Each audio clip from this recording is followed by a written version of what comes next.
How about now? Oh, I haven't messed that up in a while. How's it going, everybody? Happy Sunday. Happy Sunday. Thanks for being here. Right on as always, and no sound. I got it. Thank you. Good thing you guys are, good thing I'm watching the chat. Can you imagine? Anyways, happy Sunday. Thanks for being here. I'm happy to be here. The ventriloquist's on strike. What I said that you missed was it hit me today as I'm watching everybody pop in and say hi from wherever they are, how international our little community is and how awesome that is. And I want to do what I can to help the folks in the other parts of the world outside the US. So what can I do? Tell me, give me some thoughts. What is there things that that we can do to better support the folks outside the US? I don't know. I'm certainly happy to entertain ideas and because I think it's really cool. It's really cool. On tour, I'm at home today. I was up at the Hobbit house for a couple days ago. Go get them nuts. Does it work? Oh, /here works, Steven says. Yes. OpenHASP display working on Thursday night. Yes, Nicholas. Awesome. Sir Goodenough's here. Thank goodness. Mike 47. All right, let's go back up to the top here. Let me scroll up and see who was here first. Sir Goodenough was actually here 10 minutes early, and he's got goofed by the time zone, but now we're back on track.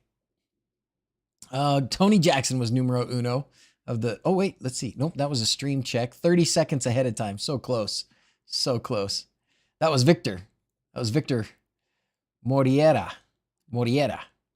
from Portugal. See, Portugal, Croatia, Virginia. I lived in Virginia, Huggy. Did you know that? I lived in Charlottesville 5 years.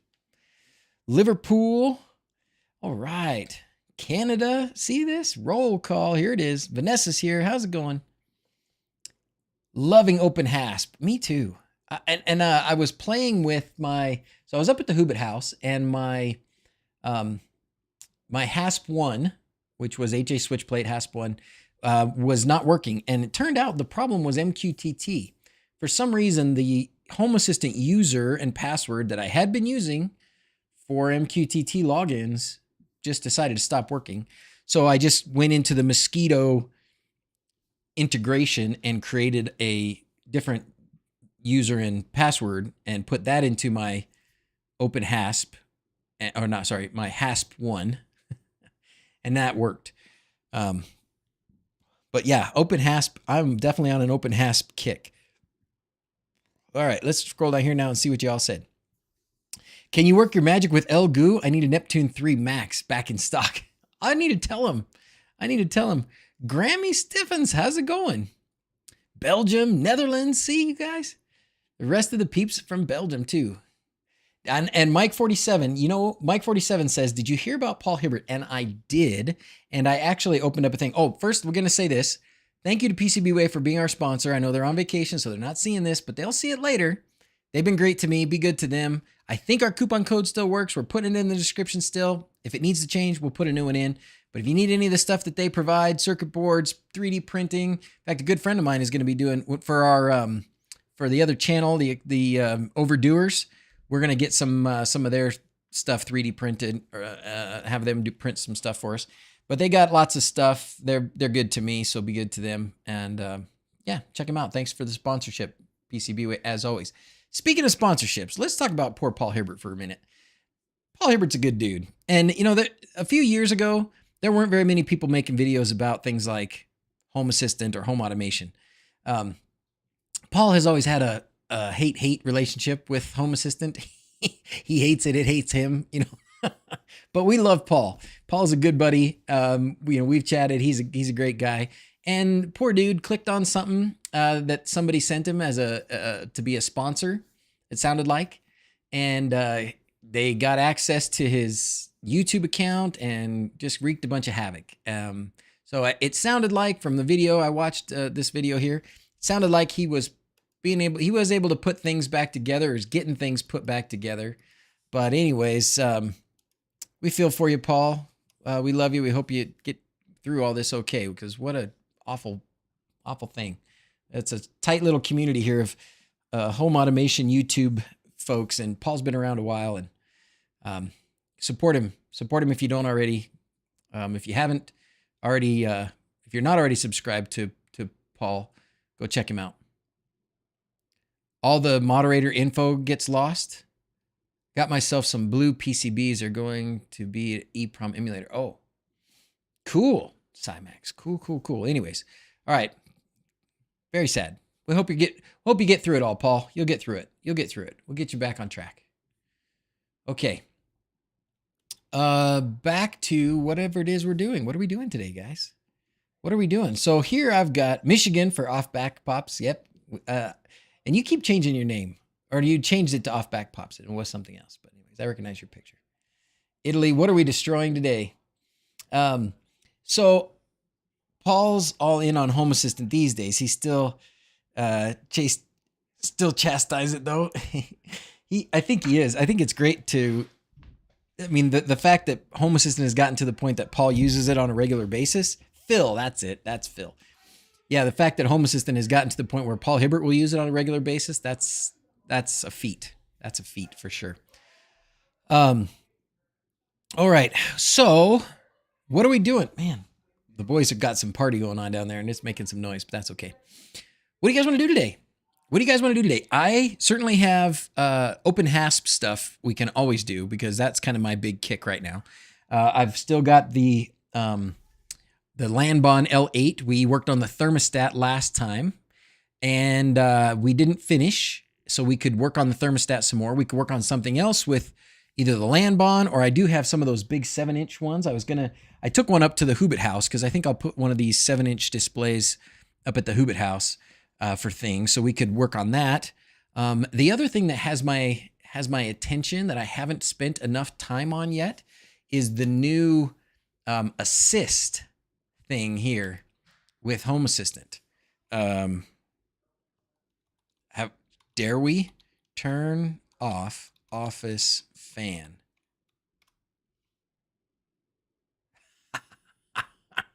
Guess it's not done.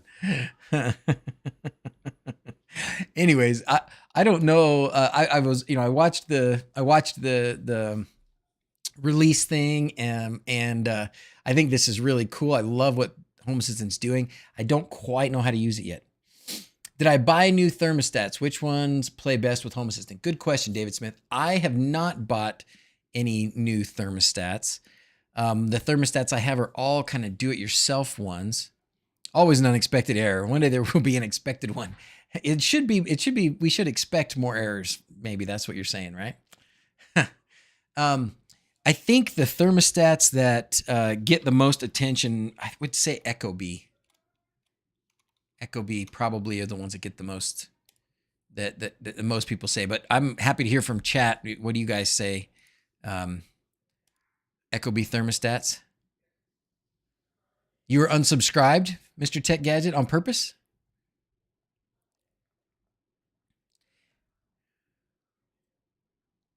See, this is my problem though. Ecobee Light maybe I could do, but still, man, 140 or 250 bucks. Man. Scott says Ecobee. Mr. Tech Gadget says Ecobee. I think Ecobee is probably a good one to go with. Oh, that's what Cymax. That's what you're doing. You Cymax. You're making your own thermostats. If I wish Lanbon, if they had a well, we don't even need them to, but if they had a device that was had some relays in it that were dry contact. The relays in the Lanbon are fed from the mains, so they have to switch mains voltage or power, send it to mains voltage. So you don't really want that. Can't do the thermostat with that, but you can make a thermostat out of lots of things. A little pricey if you need a bunch of them. Yeah, and so up at the Hobbit house, I will need 7. Let's see, 1, 2, 3, 4, 5, 6. I need 6 thermostats at the Hobbit house. That's a lot. I didn't unsubscribe, so I'm guessing the person that hacked him unsubscribed a bunch of people. Oh yeah, maybe. Yeah, I don't even know how you do that, but I don't know. It messed up his videos and everything, so it's awful. Awful. Hi, baby. Want to say hi? Come say hi. Hi. Today is Gracie's birthday. Hello. Gracie's 10. Hi, baby.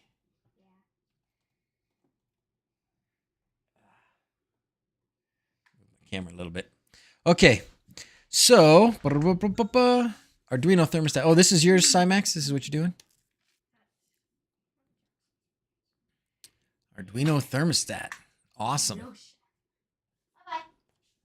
Congratulations, 100 messages today in Restream chat. On OpenHASP, have you dramatically drawn pages on the fly yet? Like the colored lights panel example. No. Should we play with that? Thank you all. Thank you all. They're all saying happy birthday, Grace. Should we play with that? Drawing pages on the fly? That's how you send MQTT messages to draw pages. Should we play with that?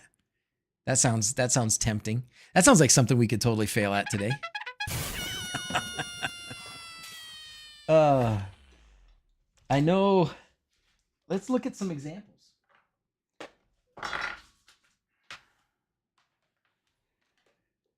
All right. Oh no, what did I do?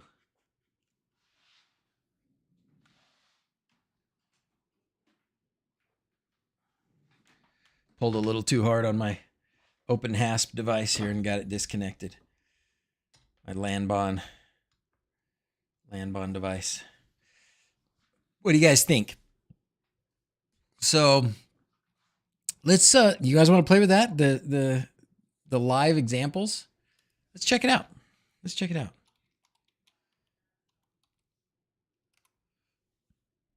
So that's going to probably be under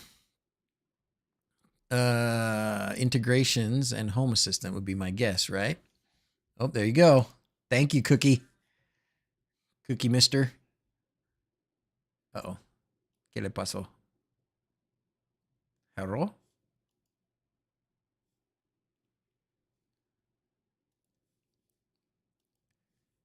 What happened? Hey, Bo. Why no funcione? Home Assistant sample configs. Oh well. This is the same page. For some reason it doesn't like that. Doesn't like that part. All right. Colored icons. Colored icons are cool. Variable fan speed.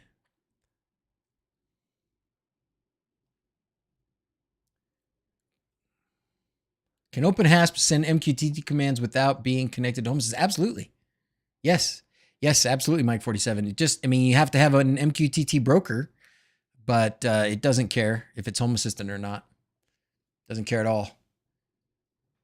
So if you have a broker and other devices and you want to send stuff from OpenHASP back and forth, you can totally do that.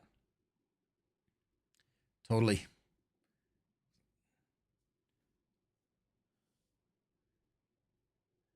I was very happy with my media player. I got it working. I don't remember if I told you last time or not, but I did get it working. There's the thermostat we were playing with. What is the next example? Weather station.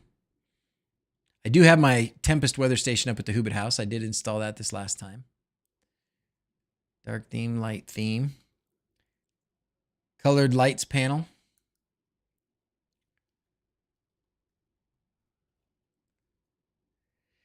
Fan and scent diffuser.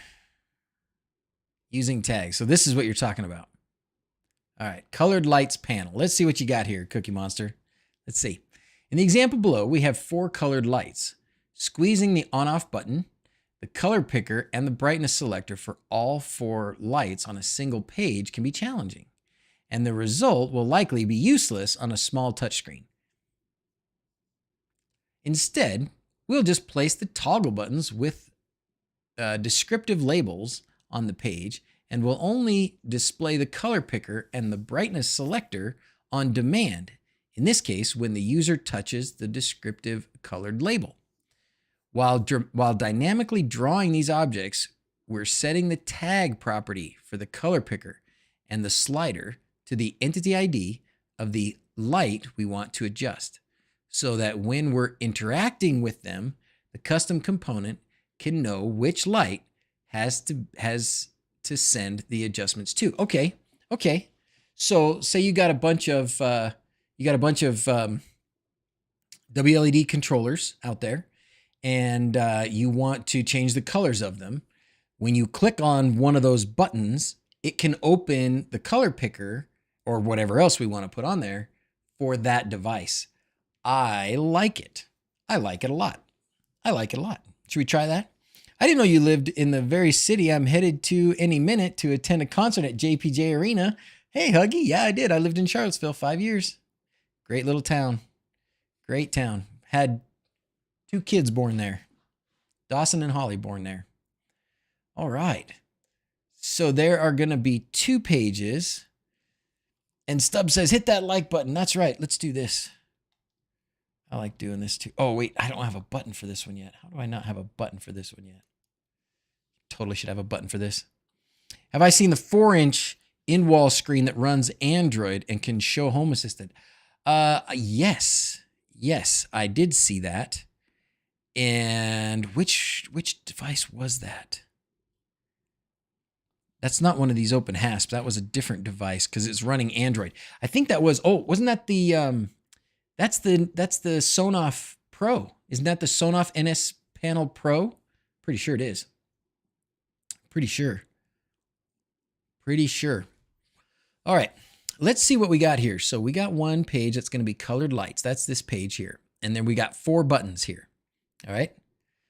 Send me a link. Thanks. Great. Yeah, I think it is the NS Panel Pro. Yep, I'm pretty sure.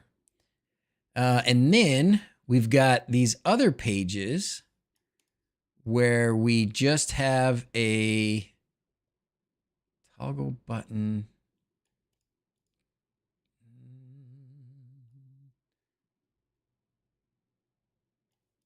These are toggles. Those are not, aren't they interesting? Without tags, the last 3 object definitions would have to be added for each light. It also would need to be drawn separately for each light, initially invisible, then toggle visibility at each one. That would have resulted in a much bigger custom component configuration and also plate design. Oh, let's try this. Sub on Prime for free. That's right. Sub on Prime for free. Sub on Prime for free. Let's play this other one too for.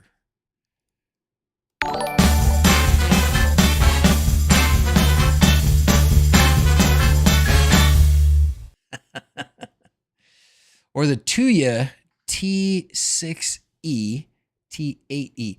Now, my question, Denvin Santon, when you're doing that, I remember thinking when I was looking at the NS panel, I remember thinking, at what point do we want to go with a tablet instead? Because I've had the the Amazon Fire tablet, and I'm sure there are some other cheap Android tablets that I've had that as a dashboard in our house for many years now, and it works great. It does what I want it to do, and it's just Lovelace and a browser, so it's very, very easy to display. But when you're talking about, at least for the Signoff NS panel, what are those costing these days? I think they're kind of pricey. I want to say they're $100 for the Panel Pro.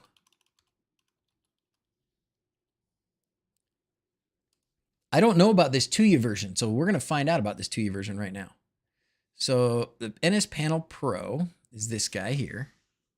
So if we go to Buy Now from IT'd. Hey, Ofer. So the Signoff NS Panel Pro is $90 plus shipping. It doesn't have physical buttons. Does it have relays built in? It probably does. So that's something that a tablet will not give you, because I would assume that this thing has relays built in. This thing, it also has the power supply sort of built in, right? Because you can put mains voltage in and then it'll run this thing. So it can really take the place of a wall switch. 48 by 48 tablet, so might as well get a regular tablet, right? What is the use case for the BLE on a touch display with OpenHASP? Good question. You know, you could probably use it for, or could you? I don't know if you can, because you're putting on the firmware there.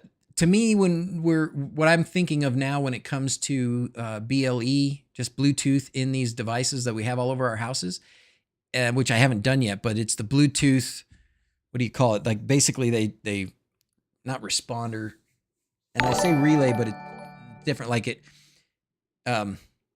jumps the signal, right? So if you have a Bluetooth device, it may not be able to connect to some other Bluetooth device in some other part of the house. But if you have a bunch of Bluetooth devices in between and you set them up as bridge, is bridge maybe the right term? Then that Bluetooth signal can get to where you want it to go by kind of jumping through all these other Bluetooth devices. Proxy. Thank you, Panda. That's right. Bluetooth proxy. And somebody subscribed or something. So we're going to play this one.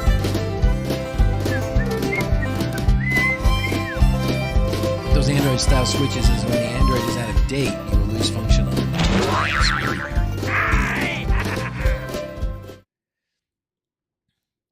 But it's a Zigbee hub. Oh, is it really? Best version of the panel is named this. Let's check it out. SMO 6EZ.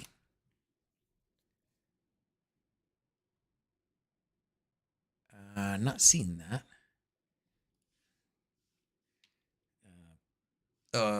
Nope. This panel. Surface mount system panel enclosure. Must be something else.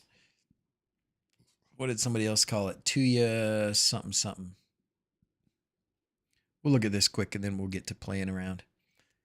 The Tuya.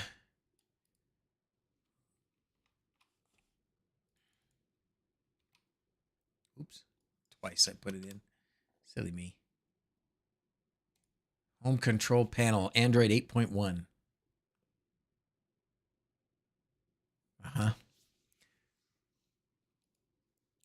So similar. So this doesn't have relays, but it is a Zigbee hub. Is that what you're saying? So you're talking $96 for one of them. Now, I don't know how long this is going to go on. I don't know if Amazon is going to keep on selling cheap tablets. They may be, if they're not making money like we're finding with Alexa. But their Fire tablets for a long time have been pretty doggone cheap. So here's a 7-inch one. Is this refurbished or anything? Nope. 7-inch one for $60. Here's a 10-inch one for $100. And I think I got my 10-inch one a while back for less than that, like Black Friday or something. 8-inch one for $60. All right. So a $60 Amazon Fire tablet.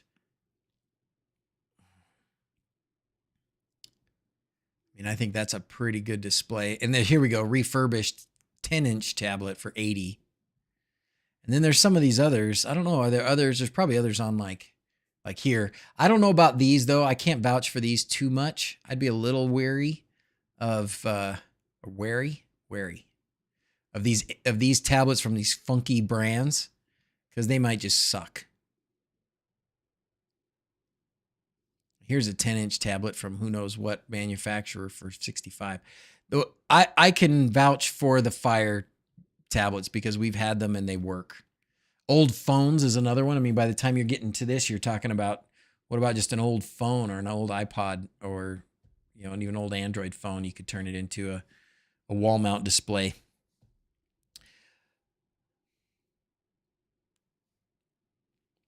RK CPUs.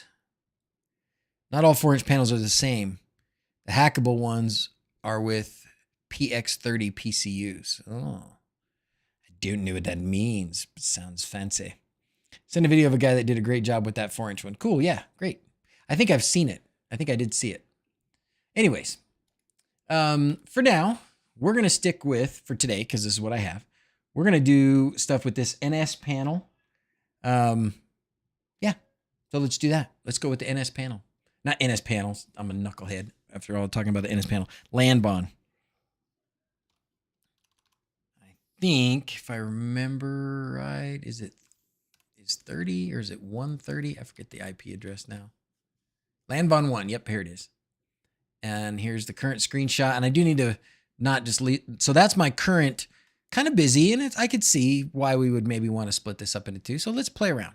Let's play around splitting this up into two, or into multiples. So we're going to go with this example. Here it comes. All right. The easy part is this. So we're going to just copy all this right here. We're going to copy that. We're going to go to my Landbon. We're going to go to the file editor. We're going to go to the pages JSON. And I don't have a page 5, so this time I don't have to change anything. I have a page 0, which is the navigation buttons at the bottom. Page 1 has just the regular relay buttons on it, and it gives me the host name and the IP address, actually. So I could have gone back to there, and there it is, 130. Okay. So we're going to go down here to the bottom of this page, and we are going to put in here dynamic display, meaning it's going to change based on something that we click. All right.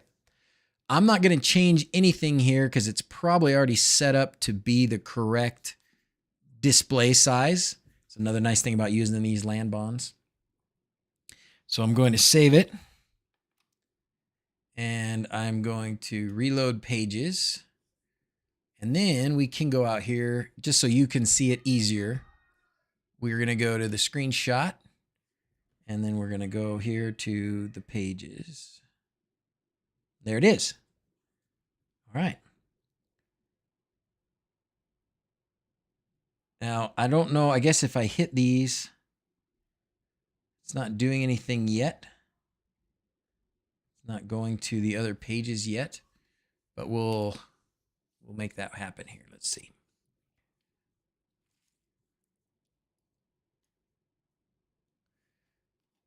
Okay, toggle. Trying to see what this thing's doing. Oh, I must have spilled something on my shirt. So it looks like this is just putting text and that's putting the label. So it's not actually, doesn't have the other pages in here yet with the display, or with this part, this page here. Let's see what it does down here. All right, switch light off properties. If the state is else 0, down, home assistant toggle. So toggles the light. That's 1B. Why won't that go over there? Okay. 11, 12, 13, 14. Okay, this is just the actions. This toggles the light on and off. Great. 2, label showing the current color of light number 1. Aha.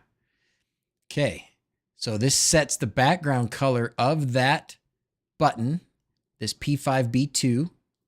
So P5B2, this label right here, it's going to set the color of this.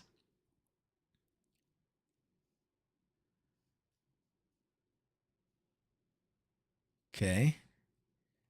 Turn on OpenHASP command, plate test.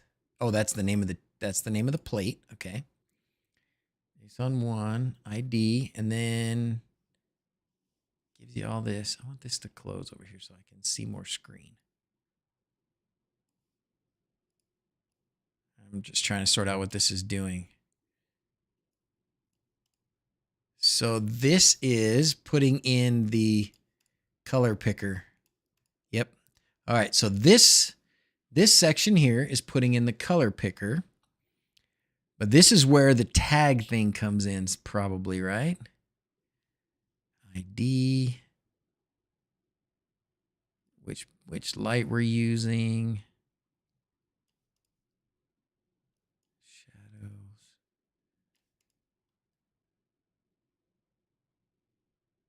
Okay, that's the same one. That's doing the same thing. All right, so that's how it displays that. Shows the current color. Plate test. Background of the pop-up when touched directly will close the pop-up by deleting its objects. The color of the light entity extracted from the tags set previously. When displayed, then delete the pop-up objects. Okay, entity ID tag. for each button. Without the tags, the last 3 object definitions would have to be added for each light.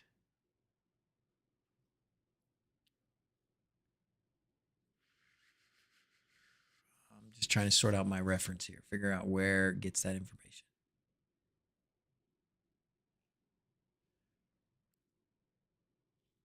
Elegoo.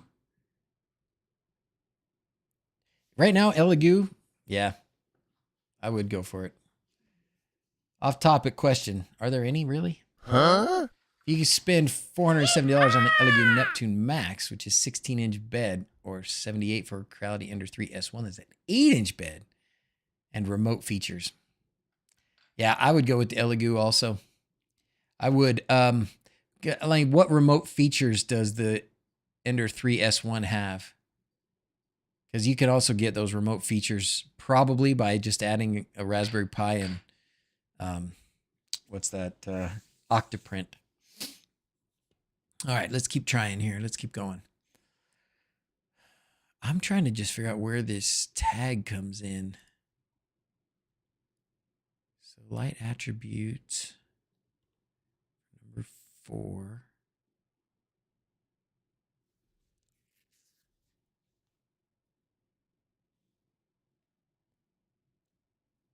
Entity ID, so turn on tag, delete B200.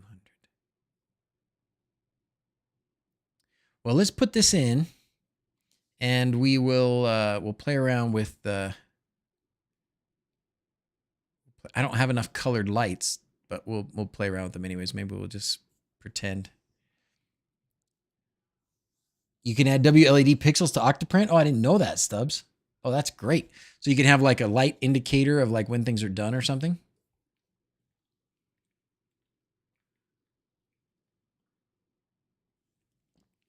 If you use Clipper. I haven't used Clipper. All right. Well, we're going to take all this and we're going to put it in our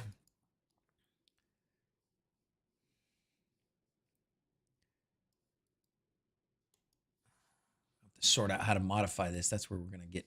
That's where things are going to get tricksy. What's all this? Oh, I got a bunch of things to change. Okay. All right, we're going into the studio code.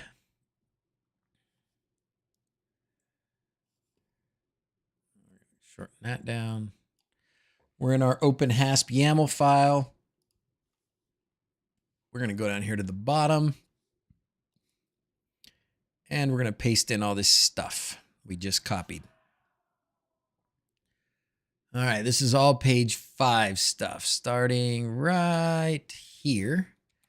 And I think we typically have to move our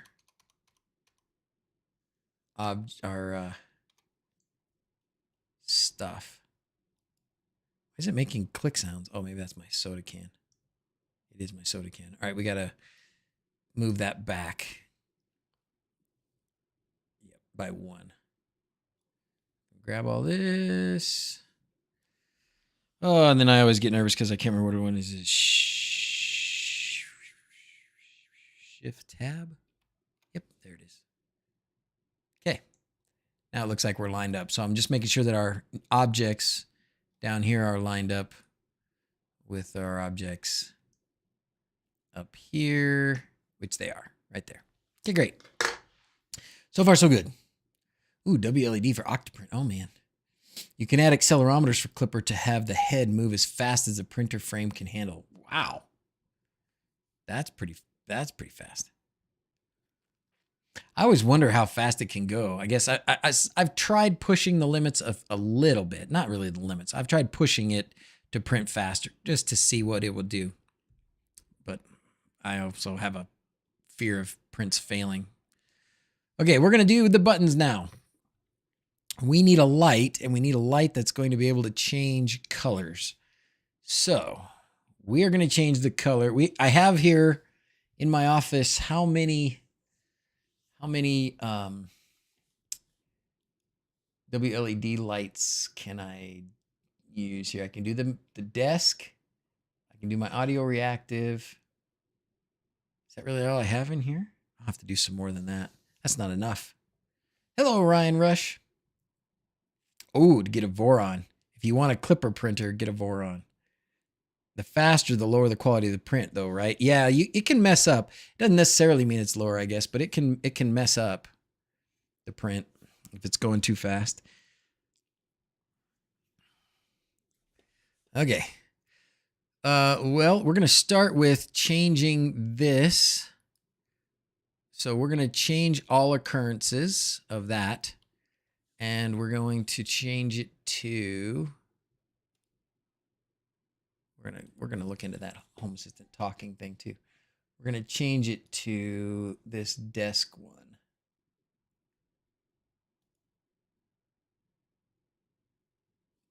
Desk LEDs. Yeah. Okay. So it's just wLED underscore desk underscore LEDs. Okay. So we'll go back over here, back that out, and we're going to go wLED underscore desk underscore LEDs. Okay. So that's that one. And it should have changed it everywhere else. So it should have changed it in more places than just these two spots that we could see. Now we're going to do the same thing here. Change all occurrences, and we'll grab the audio reactive lights that I have here in the office.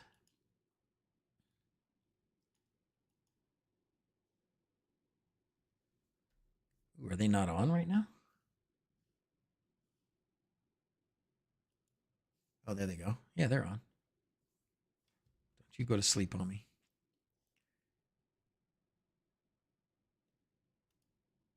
Yeah, here we go. All right, so these are called wLED. And then underscore XI, because they were on a speaker from that company. Audio, spell it right, UDIIO, reactive, REACTIVE. All right. What other ones do I have? Let's just go back here and find some more.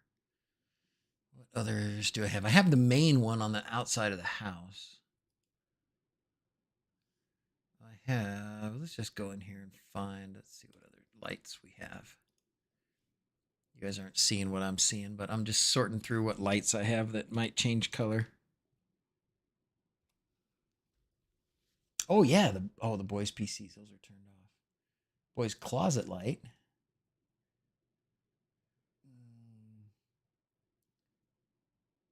Oh, DrZzs, yeah, the DrZzs eyes, the eyes of my dragon over here. That's a good one. We'll do that one. It's just light.DrZzs eyes. Okay, that's a good one. DrZzs is the name of the dragon. DERZ, which is also how you may pronounce Dr. Z's, depending on how well we're acquainted. Friends call me DrZzs. Okay, we changed that one, and I got one more. Let's find one more. You know what I don't get to play with enough is the girls' fancy lights.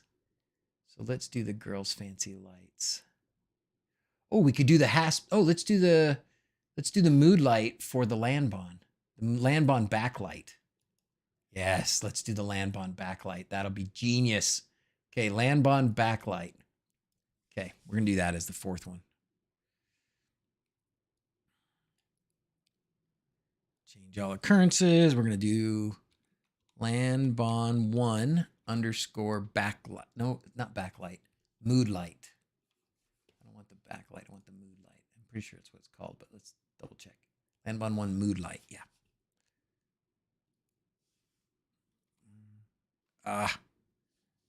Shoot. I can't do that. Dang it. I messed it up. Let's go back. Okay. Because I clicked away. Change all occurrences. Back up. Landbahn 1 mood light. Okay. Great. All right. That should do it. That should change all that stuff everywhere. Hey, how's it going? What's up, Blade? You mean robot projects? It's going well. Turned a 30-ton press into a paperweight for a few hours. What the heck? That's a story. That's a story. Colorwinkle. Niece's volleyball game. See you, Nicholas. Thanks for being here. Oh, over my head, that one.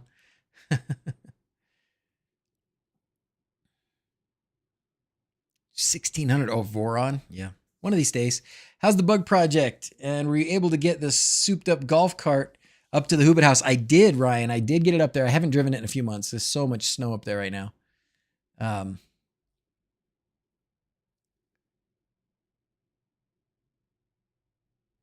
Requires to be very sturdy. Gotcha. Hey, Jerry, how's it going?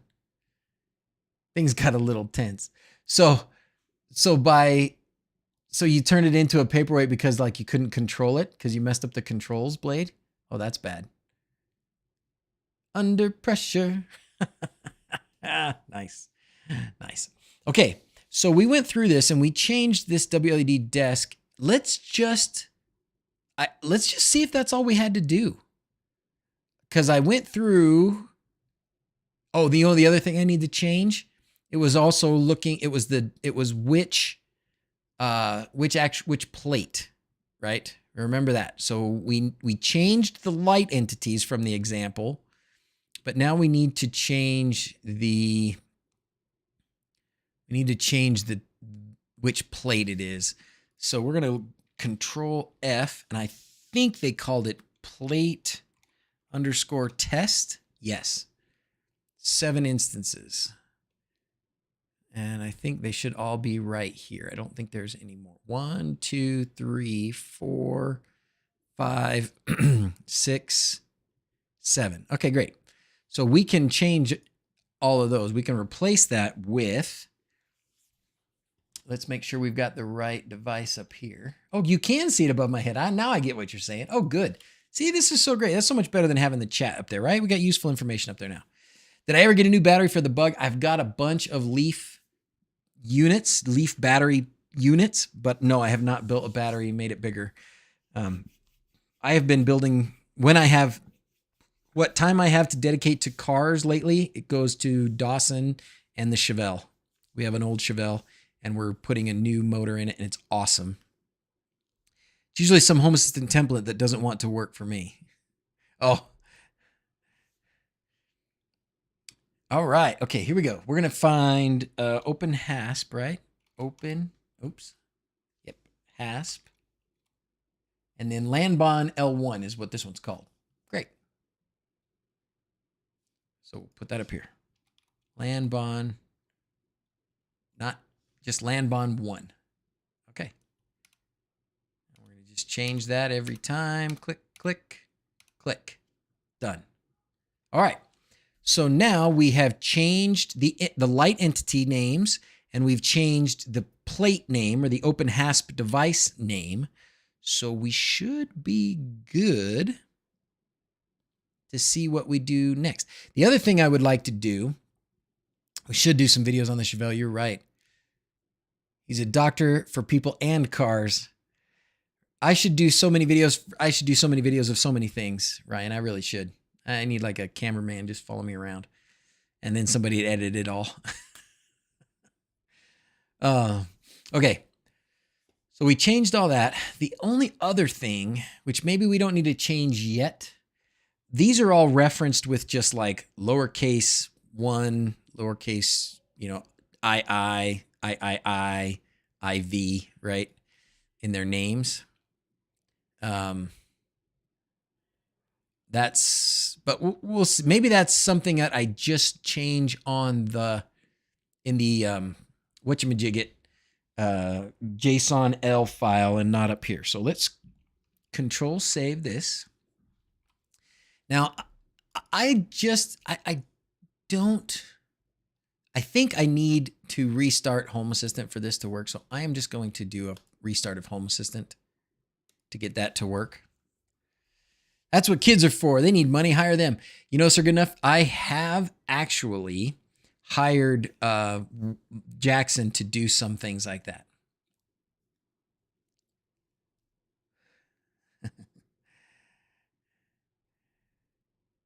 They just keep getting on with their own lives. I need to employ Sir Goodenough is what I need to do. There's a guy who I should be paying full time. That's for sure. Shiny new Google show. Ooh. You could, am I on your Google show, Alan? Am I showing on your Google show?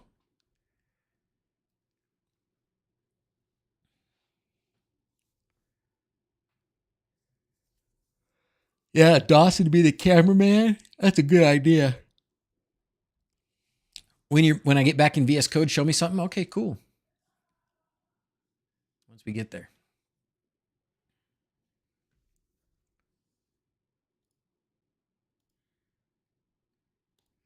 So I think this is back in our in this. Oh, and wait, there was a thing here. Oh gosh, what did I press? Oh man, hold on. I'm gonna check in Discord because Francis, who is the genius behind OpenHASP here, Francis said, "Oh, there's the link too." Sorry guys, I'm all over the place today. Big surprise. Oh, what's up? Hi Dawson. You look good. You didn't get too much haircut. Yeah, I did. Oh, Car Talk shirt. Yeah. Yay, awesome. You bought me this apparently. Yeah? Apparently. I don't think I did. I bought you the hat. I think Mom bought you that. We were talking about your car actually, and everybody said you should film when we're doing it and make videos. Welcome to my YouTube channel. Oh, there's Francis. F1. There he is. Thank you, Francis. F1. Francis says if I press F1, then I can do this and I can change the size of the text. Right? He must have, ears were burning. And then unfold, fold.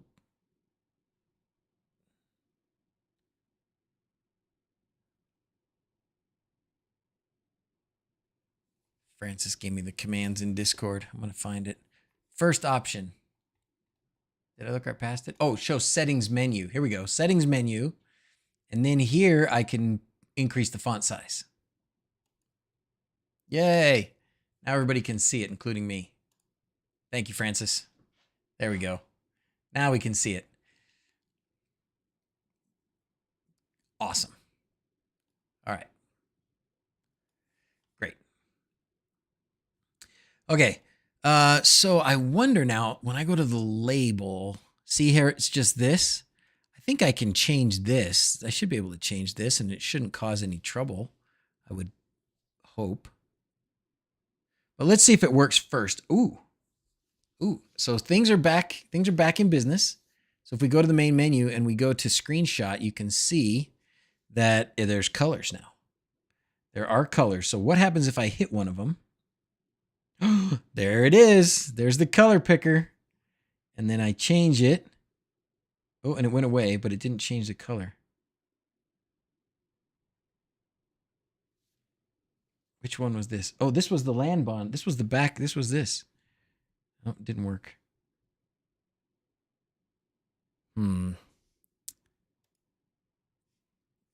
Let's try another one. Oh, that one turned yellow. Which one was this? This was the DrZzs one, right? Oh, it's very pastel. Oh, dear.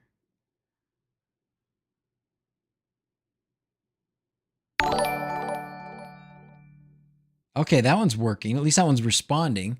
You guys can't see it. It's going to be a little bit tricky. All right. So this one's very, and this may have something to do with colors for a different one, but it's very pastel, right? But if I change the color, if I scroll down here to something red, and then when I let go, it disappears, and now that one is pink. You'll see it here in a second. Refresh. Now that one's pink. So let's turn this one. Let's first turn on. Turn off. Okay, turn on. Oh, that one's not going to go. Let's try and get it off of this. So Francis told me don't always leave that on. Oh, wow. This one doesn't have the ability to change colors. Let's try this one. Okay, the brightness slider definitely worked. And the colors change worked. Why wouldn't this one work? Let's try this one again. Oh, that does turn it on and off. Okay, so this was the LAN bond one. I know you guys can't see. I'm so sorry.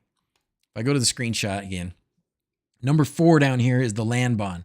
And if I turn it on, it definitely changes the color. I can do this.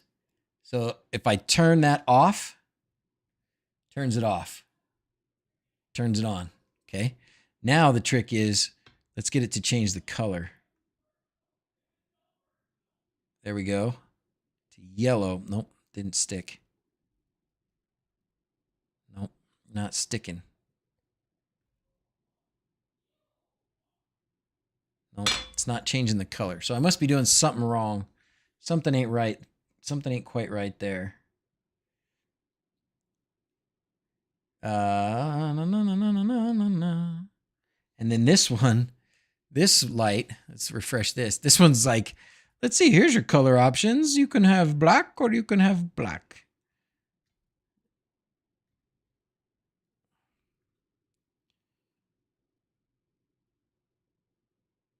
And that's the desk one. It's not turning on and off. Oh, there it is. It is just really slow. Oh, that's part of why.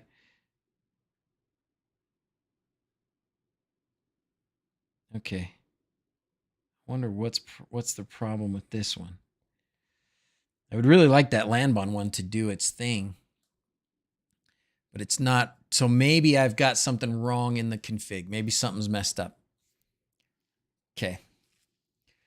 Check the entities in MQTT Explorer. Good idea. Let's check MQTT Explorer. That's a good one to start with.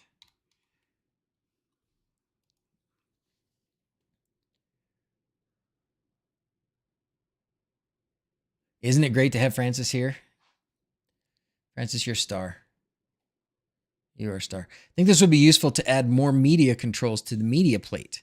Keep it clean so you can have a bigger background art and bring up a panel for display controls. Especially, yes, you're totally right, Cookie, because the problem, the way I've got the media display thing here is, you know, I've left the middle so blank. We'll go back here for a second and show you this. Oops. There. I've got this middle all blank because I want to have the album art there. So what you want to have is the album art come up, and then when you hit the album art, then you go to the controls or something like that, right? Long press the black center circle to switch to hue, saturation, and color. Oh, cool. Okay. Maybe that's the problem. Let's try that. Back to the main menu. So let's try a long press. Let's go to the black one.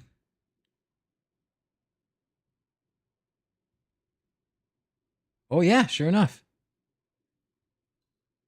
Oh, sure enough. So, from where? Screenshot. So now it went to gray. So this one that was really pastel down here, if we hold that, oh, look at that. We're getting different stuff. So we can go more saturated here. Full saturation. And now when we do our color wheel picker, we've got the full color wheel picker with all the more vibrant colors. Sweet. So let's go back to this one then. That must be what's going on here. Let's hold that. Aha. Aha. There it is. Now we've got the color wheel for number 1.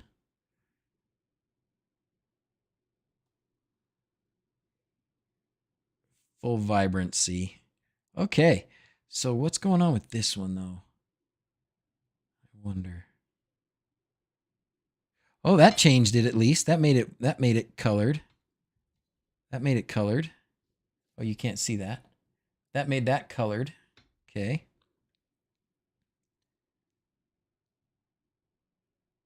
Let's go back to this.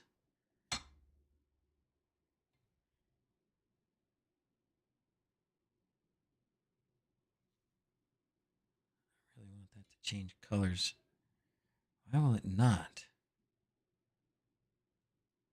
I wonder if there's something else setting that color that it's not overriding or something.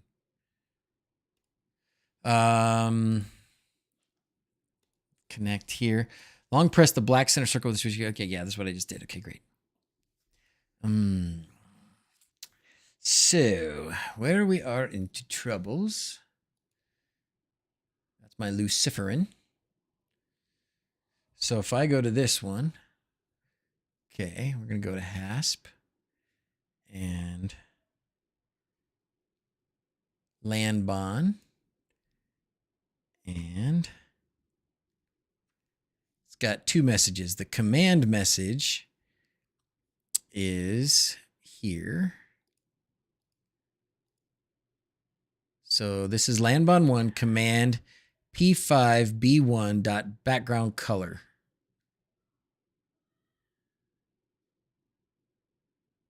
What is the state showing up as? Lanbon 1 mood light, value 18.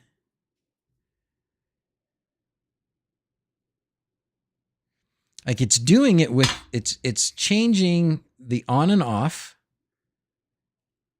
and is it changing the brightness?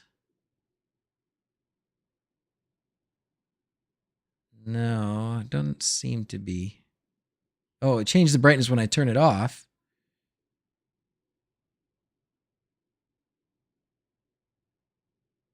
But it won't change the color. Okay. Let's go into Home Assistant. Let's go to the integration and find, oh, actually, no, not the integration. Let's go to the entity. Let's find the mood light entity.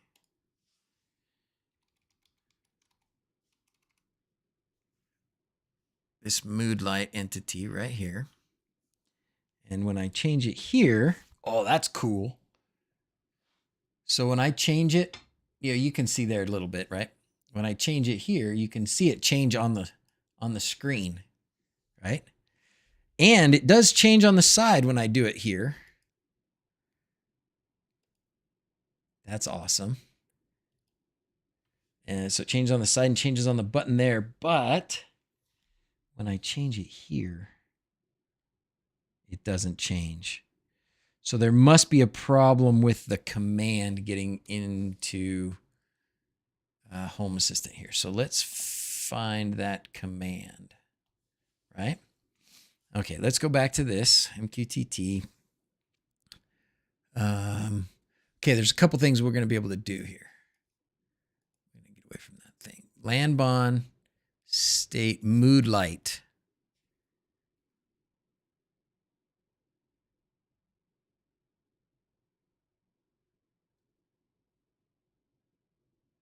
Wonder if I didn't change it everywhere it needed to change.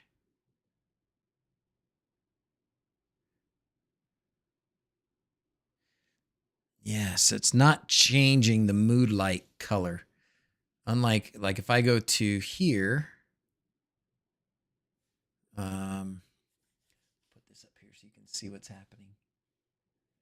If I change the mood light in Home Assistant,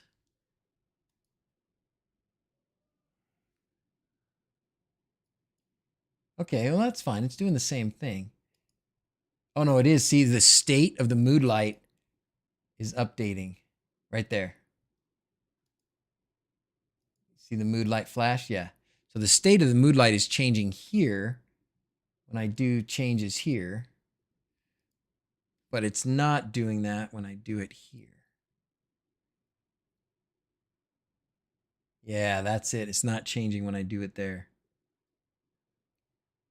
Yeah, that's it. Yeah, an entity ID overlooked maybe. That's what I'm thinking. I think you're right. Let's check it out. Let's get in there. Oh, this is really cool. In the YAML. All right, so that is button number 4. Oh, the DrZzs one's not working. Oh, yeah, it is. Oh, it's also not. Doing the same thing. Okay, so I must have missed it there too. The brightness is working, but not the color change. Interesting. Okay. Lanbon 1 mood light. All right, let's see what we got here. Turn on. Command. OpenHASP Lanbon 1.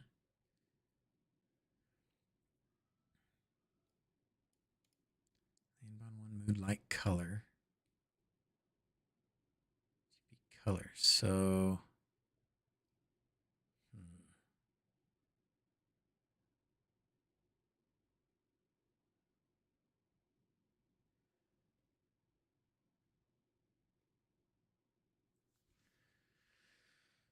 what do you see? Got to duck out. See you, Cookie. No, you started this mess. You got me into this.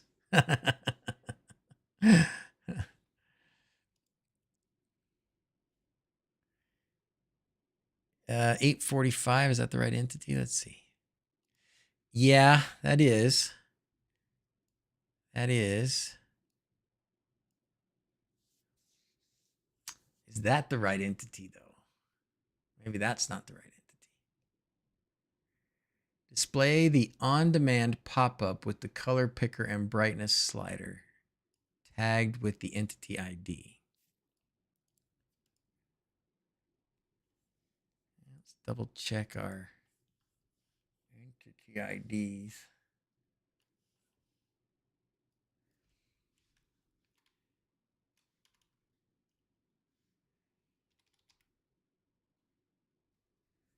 Lanbon 1 mood light.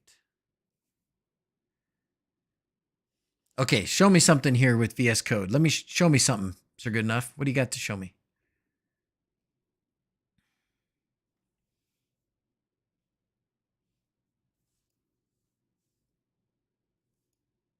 Yeah, and that really works well.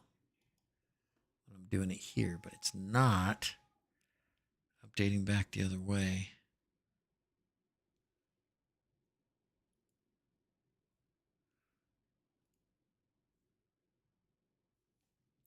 Right click, command palette, then type res. Right click.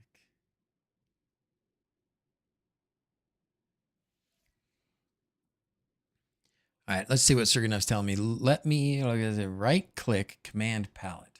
Where's the command palette? Oh, command palette. Okay. And then type res. Oh, restart. Oh, is that to restart Home Assistant? Oh, wow. That is fast. Thank you. All right, let's look for tag.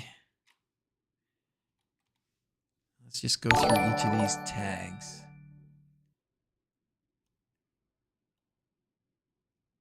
Start at the beginning. Number 2. Let's go to number 1. All right, that's just saying OpenHASP display the on-demand pop-up. Let's close this thing.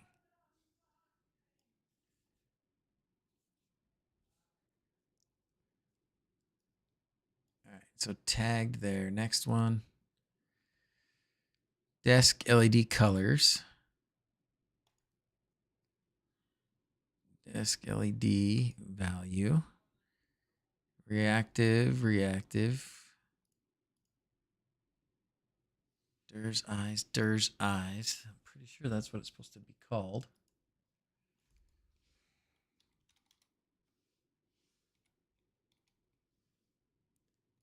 When I go here and change that, that changes and that changes there. So it's responding correctly when I do it in Home Assistant, but not when I hit the button for some reason. And these two, so here's an interesting, there's the one difference between these two.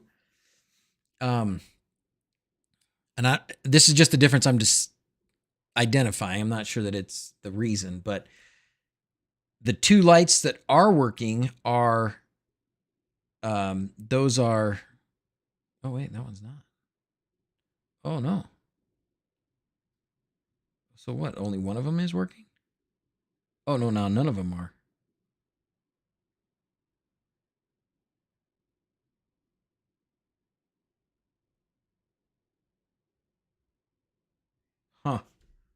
Oh, they stopped. Because it was working. Nope. Now when I select colors, none of them come up. None of them update the colors now. Shoot.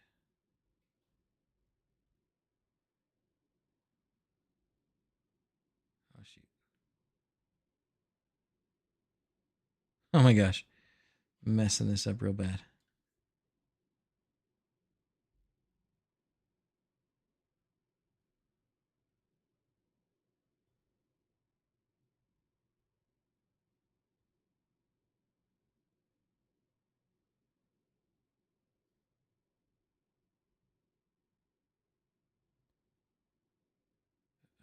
It's not saving.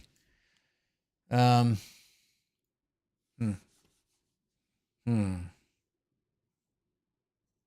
See you later, Stove Doctor. Oh, long time. Oh no, you're just coming in. Cool. Scroll down a bit to the ones that say home assistant, but you can restart the whole thing or just automation scripts, etc. Awesome. Look for tag B5, P5 in particular. Okay. Page 5, button 102. Okay. Here's B5, P5, B5. And then the tags. Landbon 1 mood light, Landbon 1 mood light, color.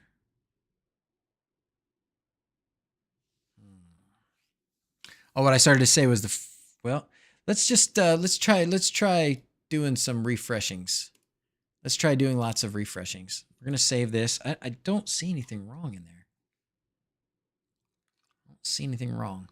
We're gonna do what Sir Goodenough said, which was right click, command palette. Restart. We're going to do a whole Home Assistant restart.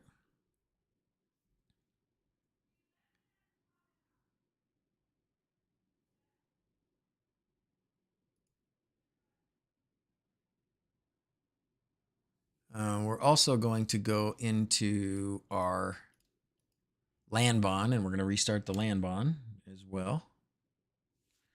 Try that.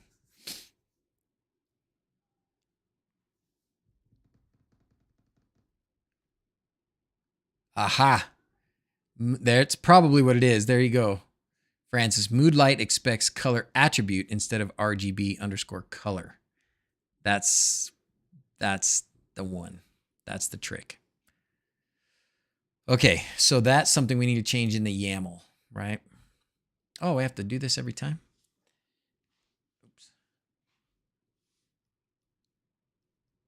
I don't know where I'm typing right now.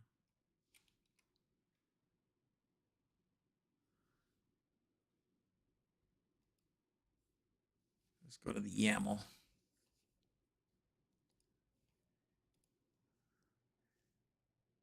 Next to the tag RGB. Okay, great. Awesome. Oh my gosh, having Francis here is... Francis, you should be streaming.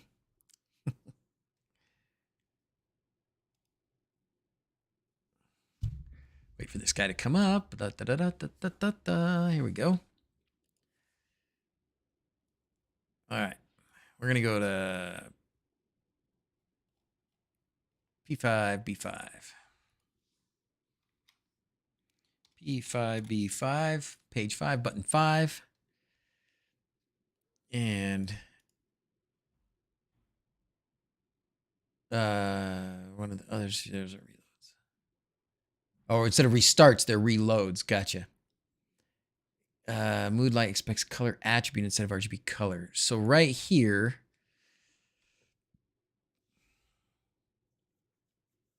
what does it expect? How do I change this, Francis, to what? While I try and sort it out. You tell me while I try and sort it out.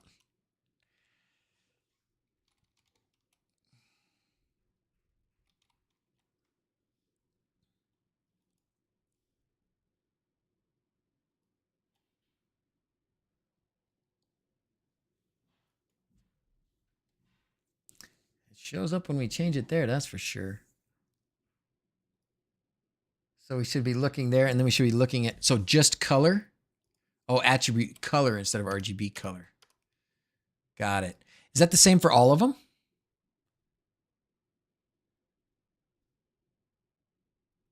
What about right here? So, okay, so that's color. State attribute, should it be color here also? Probably, right?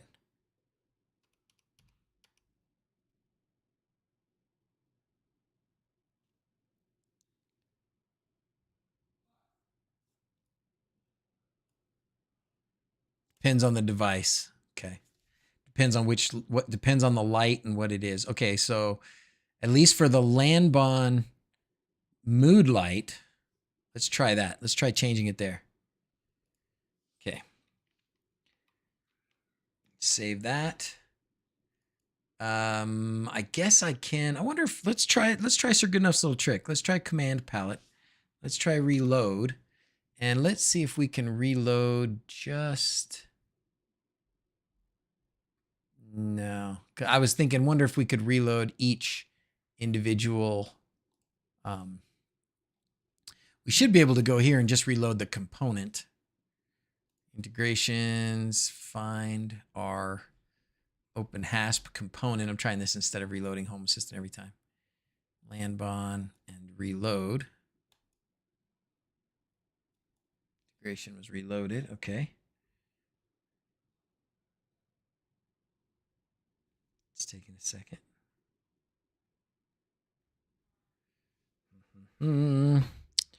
Why you being so difficult?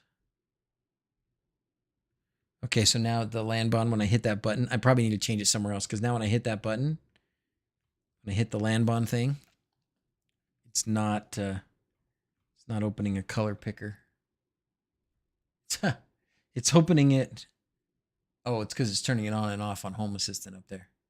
But it's not opening the color picker here. The others are still opening the color picker. But this one's not.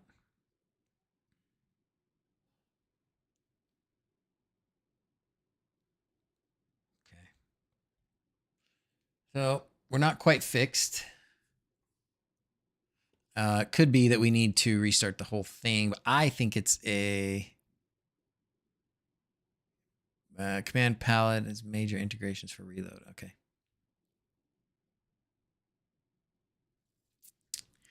I think we probably missed something else in there. Let's see.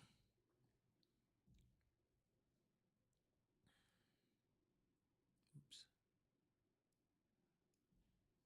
All right, let's go find it again.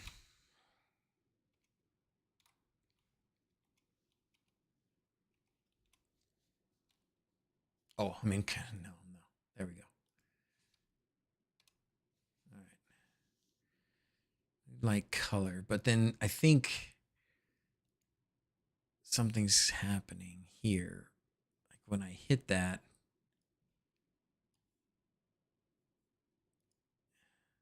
is it because I changed it here? I shouldn't have. Color picker, parent ID. First RGB color was correct though. This one, but not this one.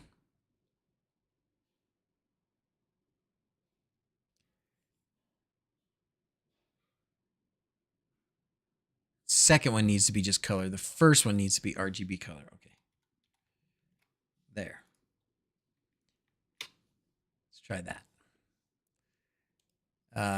And it looked like we could reload it in integrations. So that's good. We can try that again. Looks like we didn't have to redo all of Home Assistant for the changes to take effect. Okay. Try it now.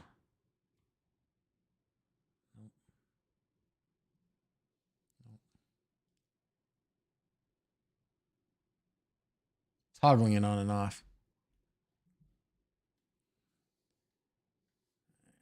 Back in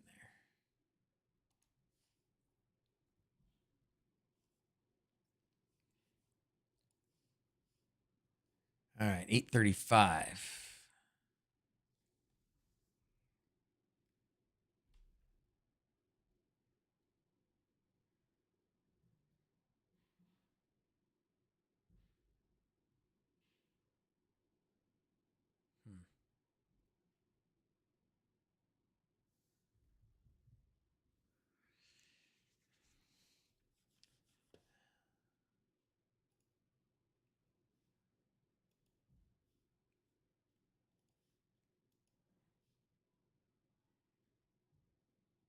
It has RGB color.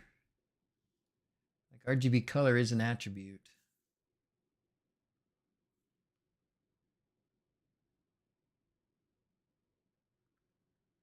Color mode. Does that matter? What's cool is when you change that, you should be able to see it change up there.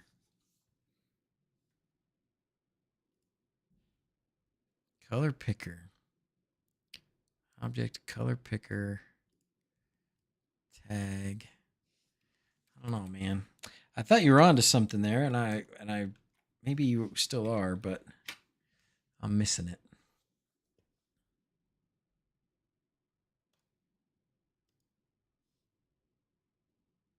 I'm gonna just keep a page open on this so I don't have to redo this every time.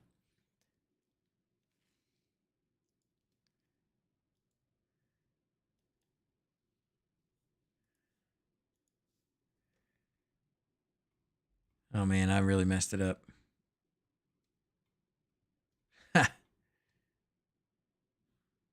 Maybe I'm just not waiting long enough. No. 3 is working. It's so crazy. That is just nuts. It's just not keeping the colors. So when I go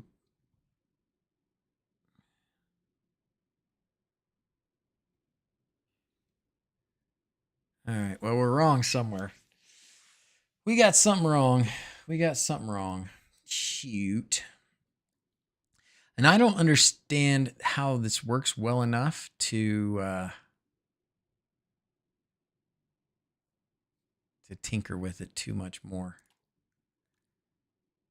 So mood light color. Oh, I thought I changed that. Oh, there's in multiple places.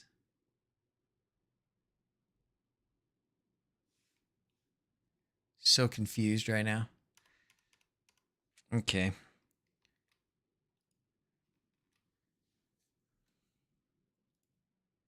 Huh.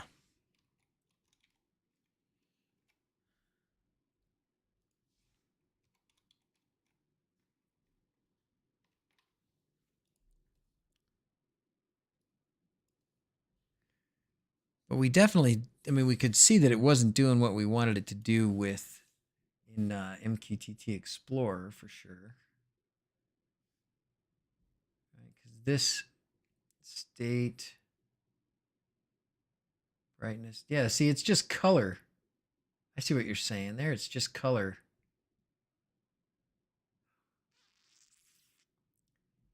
So the MQTT is just color. RGB color was correct since it's getting the info from state attribute. But when it's sending the command, it needs to send the command. No, that's not the command. That is the state that's getting reported on MQTT is not RGB color. It's just color.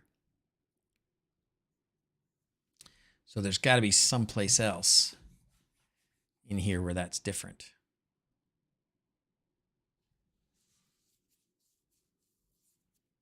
Let's see where else we can find a reference to. Oh man, there's going to be so many RGB colors. Sound like it's not many. 16. Aha. So what about this?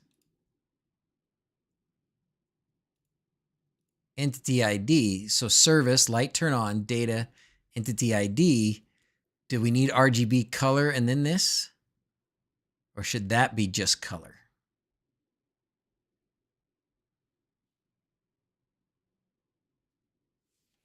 Let's go here.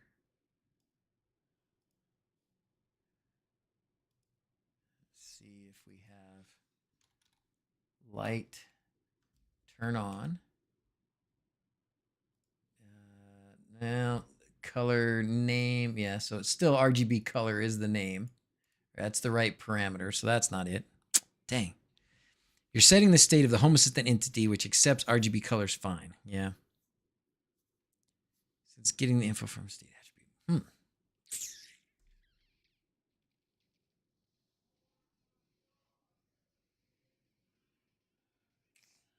Well, I am stumped.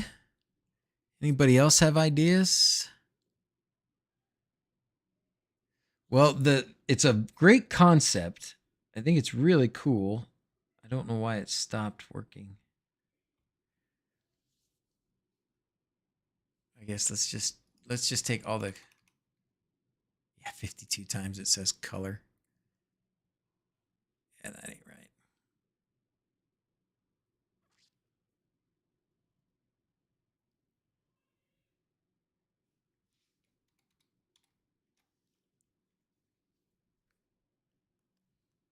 Custom component is responsible to update the moonlight color when the entity changes.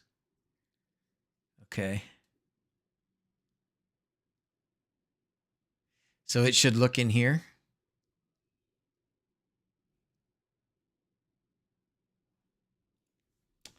Change this back. I think I changed it back, didn't I? Reload this again. I want to get it back to at least being able to open up the color picker. Okay, so that by changing it back to RGB, now I get the color picker back. It just doesn't actually change the colors when I do it. So something's missing. The concept is there. I like that very much. But we got to get it fixed. Okay, well, we'll call that. Oh no. Say what? Wrong button. Wrong button. It should be this one. This is the one. No.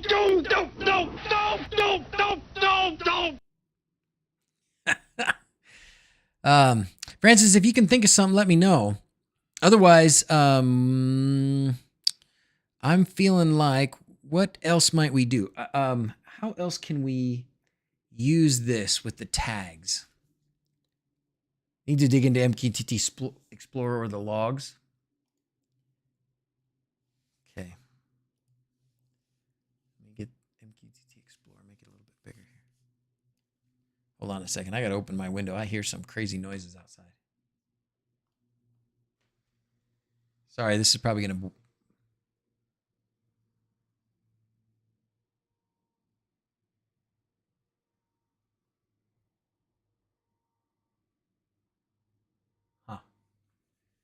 Anyways, how bad does that mess up my room? Yeah, my lights. It's snowing like crazy outside. It's beautiful. We'll close it again for now. Double dope. Double dope. All right, let's dig into MQTT Explorer then. What should I look for here, Francis?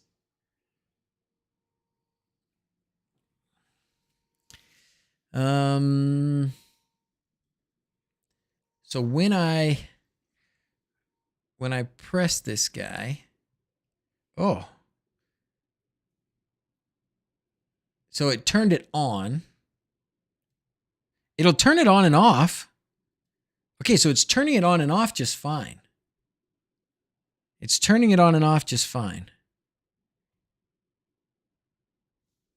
And that is true for all of them. It is turning them on and off just fine. Those two are synced together, which is a problem, but it is turning them on and off just fine. It's the color changing that we're having struggles with. The sun is blinding. XY color, RGB color, and HS color. The data has to match the command. So let's see. When I do it here,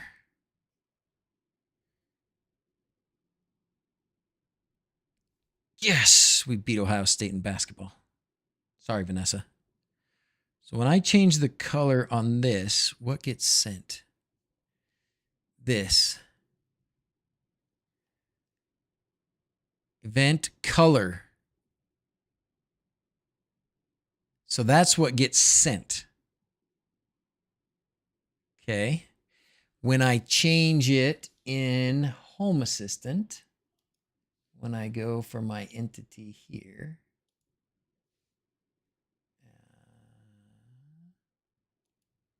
and I change it.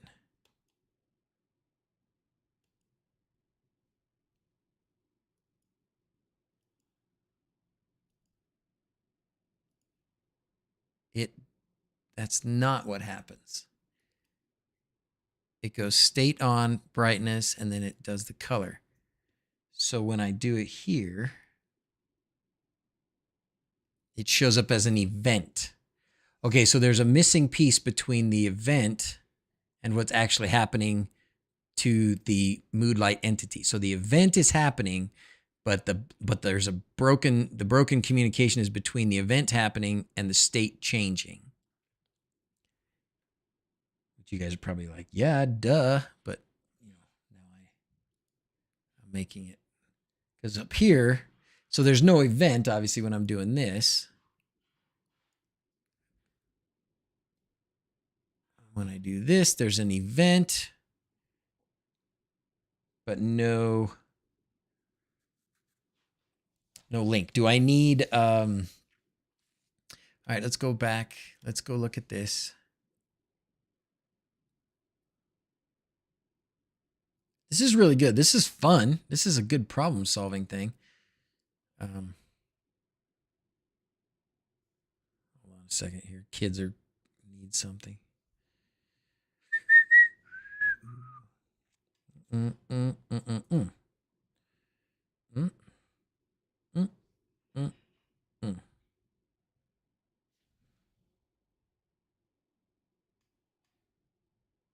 we go. Try scroll through a few colors. Try scrolling through a few colors on the land one. On the color picker, slide around. Oh, okay.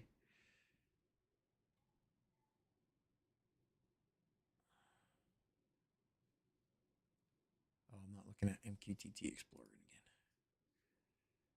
Oh, wait, that did something. No, it didn't. Wait.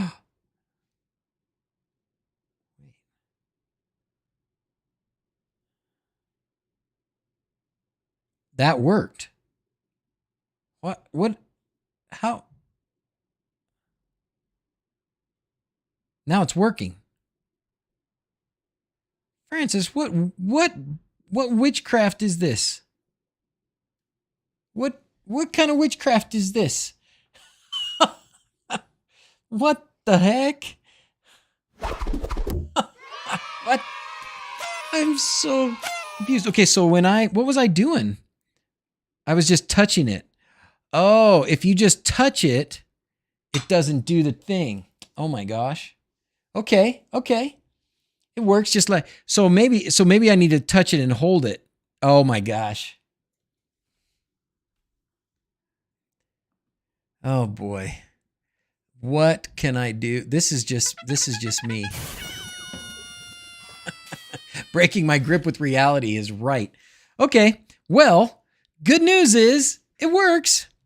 So you either scroll it around and you can see the light probably changing on the side over there, right? It is a little behind, but it does get there eventually. Or if you're just going to tap it, you got to tap it and hold it for a second, and then it'll change. Oh, my word. Oh, who is the dumbest man alive? This guy. Oh. Yep.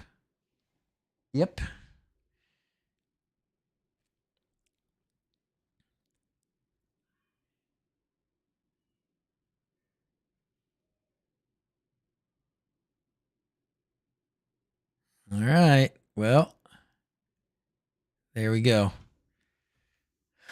How about that? How about them apples? Okay. Well, that's a beautiful win.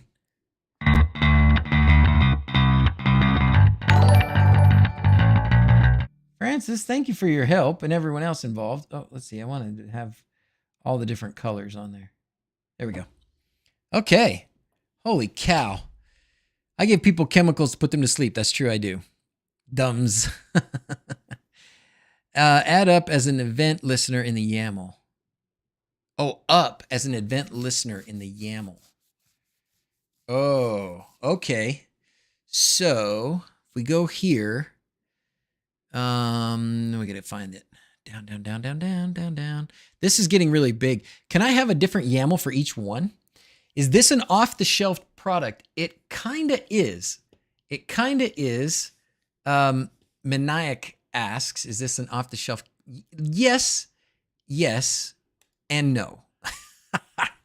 Okay, so Lanbon. Oops, I should probably have a link in the description here too. Lanbon L8 is the switch, but you can't have just any Lanbon L8. At least in my experience so far. You have to have the one that is for Apple HomeKit, which unfortunately is a little bit more expensive. So it's $60. It does have relays in it, so that's a good thing. But then you do have to flash it with firmware, which I did on a different video in the past. So flashing it's not hard, but yeah, that's what you have to do. Looks like they are out of them because you're not going to get it until February 20 something now. I'll grab you a link here.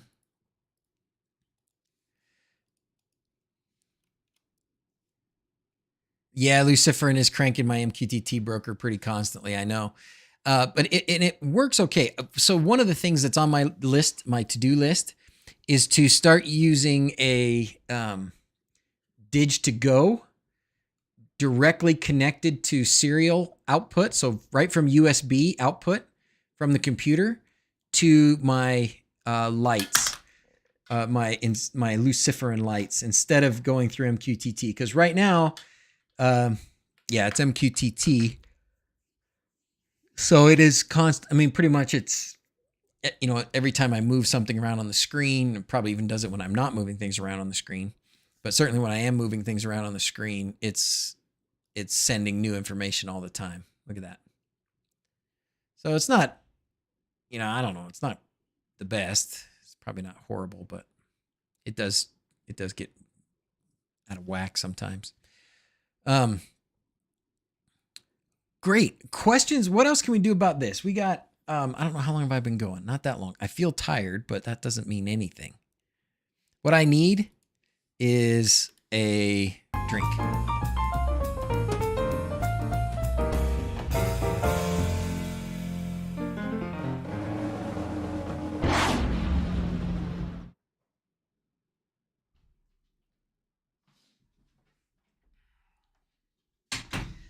Today is a Pepsi Max day. Don't know why, but it is. All right, great. Dare we? Oh, you were saying in the YAML, put a up. Okay.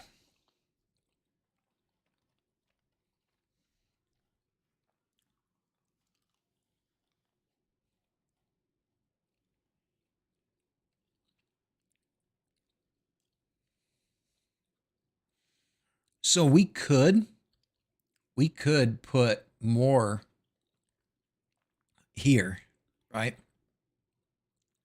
So this is cool. So what this is doing is the YAML. So the information of what goes on that pop-up window is in the YAML, not in here.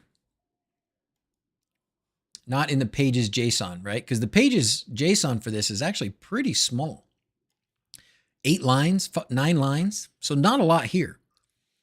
So what we're doing, we're making it so that when we press a certain button, then this happens. So this is how you make a pop-up, right? So here's event down. So I need to add event up. Is that what you're saying?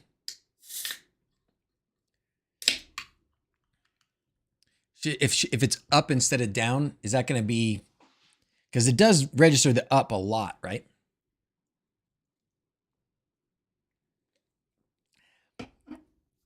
It is like the Sonoff NS panel. It is, but it's different. It is different. The biggest difference is this, really.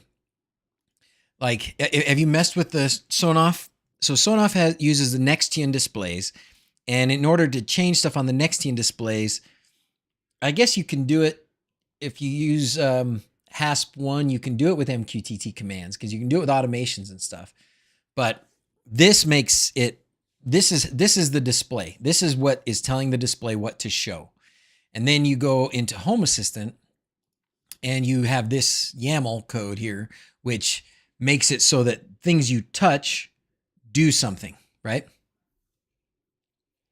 Are you thinking you want to split the HA YAML code to different pages? I'm kind of thinking need to add the color change there too. Oh, up is already there, just under changed. But if it just deletes the object on screen. Oh. If we did up instead of down, what would happen here?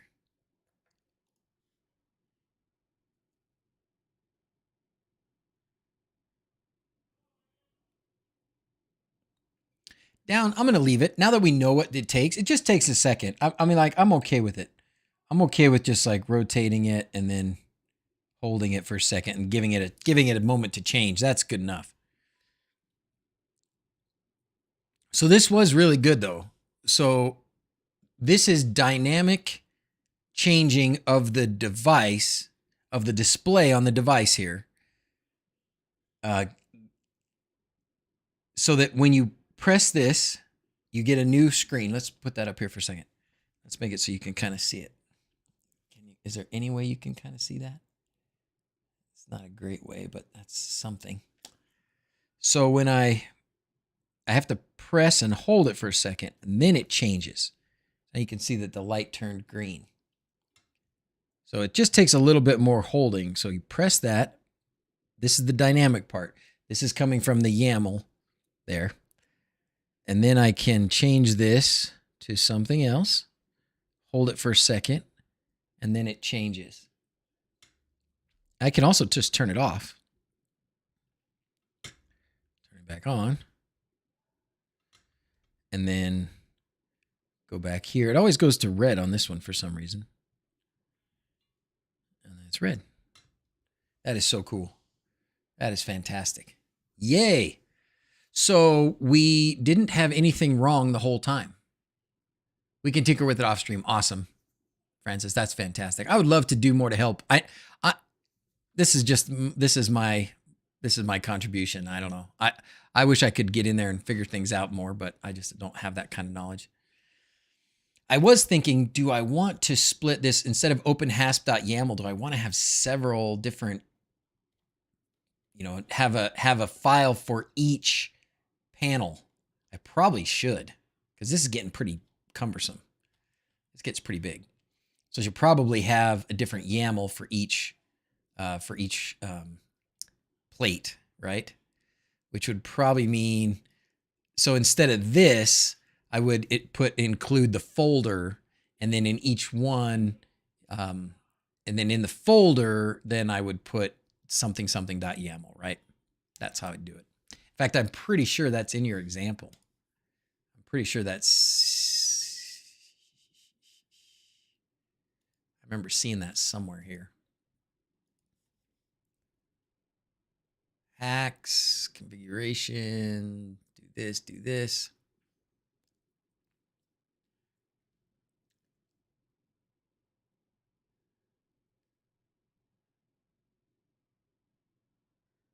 Multiple plates. So this is how you have multiple plates. Split configuration. Split configuration to help better organize your config files. Instead of keeping the configuration of all OpenHASP plates in Home Assistant's main config file, you can open OpenHASP. We did that. That's just doing it to the YAML, but this is what we want. Moreover, if you have multiple plates, you can keep one in a separate config file. To achieve this, we want OpenHASP include directory merge named, and then you name OpenHASP configs, and then create a directory called OpenHASP configs, and put in it all your plates configuration only with plate _ my _ room level, right? In separate YAML files, and restart Home Assistant. That'll work. Need Frank to help you split that up. That was a fun stream. That was a while ago. That was fun. I found my hat, by the way. So next time Oh, I'm going to put it on. I think I have it right here.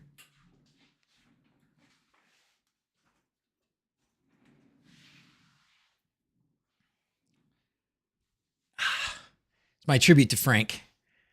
My tribute to Frank. Hi, Frank. Oh, this keeps my head nice and warm. It's nice. All right. Yeah, it's New York. My wife got this for me. But it's very USA-ish. You know, it's got the stripes, the stars and stripes and all that stuff.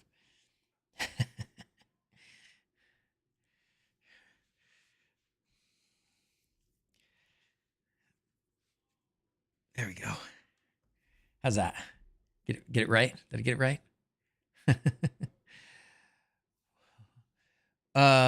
What is the file load overhead? Would it affect the operation of your Home Assistant? Tony says, I don't think it would affect, you mean by having different files? It shouldn't. It's pretty fast. Paul Hibbert was hacked. I know, D-Dub, we're trying to get his subscribers back. Be wary of sponsors. I know, D-Dub, we talked about it at the beginning of the show. But for anybody who wasn't there, oh, he deleted the stream? Oh, we have mine. We still have mine, where him and I did it together. But yeah, Paul Hibbert, if you were subscribed to Paul Hibbert and then you aren't, double check that you are and get back in there and resubscribe to Paul Hibbert. In fact, let's switch. I have so many different accounts. Let's switch to a different account and subscribe to Paul Hibbert if I didn't. In my other account, let's give Paul some extra love. Oh, I'm already subscribed in that account. Okay. Well, then we're going to go to the Overdoers account and we'll subscribe there. Yeah. Brian from Automate Your Life recently challenged. There we go. Now we at least added one subscriber to Paul. So open up a bunch of new accounts and subscribe. No, that's not really going to help him, but make him feel good today. Are the JST connectors on your Pixels waterproof? No, Jeff, they are not waterproof. You can, I think you can put some goo in there. Like, I don't know, guys. Is it, I bought some, I haven't played with it, that dielectric something. I think you can put that in there, maybe help keep the stuff out, you know, something hydrophobic. Fancy name. Not homophobic, hydrophobic. Put something hydrophobic in there, and then it should keep the water out temporarily, or better than nothing. But no, they're not. And amazingly, look at, nobody has hacked their lights worse than me. Okay, I did that video about my lights in 2017. I knew nothing, and I did a whole bunch of stuff wrong, but they still work. They're just JST connectors. In fact, I have some just like, I don't remember for sure, but I probably have some just electrical taped, you know, wires in there. I just have some clipped wires and probably some splices with electrical tape. I mean, it's bad, but they still work. And it's not like we don't get rain. I mean, this isn't Seattle or anything, but it's been snowing for a month and they're still fine. Subscribe the whole family. That's right. Split config is pulled into one continuous file on Home Assistant reloads, so split config's not any slower. There you go. Ah, the memories. Oh, we got another tribute to Paul. There's another tribute to Paul. Ooh, the Zigbee. Ooh, the Zigbee. Oh, the Zigbee. Oh, the Zigbee. Oh, the Zigbee. Oh, the Zigbee. Oh, you hurt my eyes when you do that, Paul. Hurt my eyes when you do that. Well. Okay. So what are you saying is your lights are a fire waiting to happen? I don't think so. No. If they get wet, they're not going to cause a fire. They'll stop working maybe. They're 5 volts. Most of them, about half my house is 5 volts and half my house is 12 volts. And you'd have a hard time with 5 volts making enough spark to start a fire. Maybe you could. Guess you can with a battery and some steel wool, right? Something like that. But no. What I'm saying is, if it's not waterproof, if it's up in the track, up under your soffit, it's unlikely to get enough water to cause a problem. That's what I mean. All right, should I split my OpenHASP? Let's do it another time. If I do it right now, I am likely to mess something up, but let's do it another time because I do need to start a new device. So maybe the next time we start OpenHASP, which that's kind of just been my thing lately, which I really like. Tesla would not approve. Next time we do an OpenHASP, which will probably be next weekend, next Sunday, we can do so steel wool, then duct tape. We light the lights didn't start the fire. They were gonna burn no matter what we did. No. Train of thought. I'm squirreling around here, squirreling around. Oh, next stream, let's flash from scratch a 7-inch. What are those ones called, Francis? The something.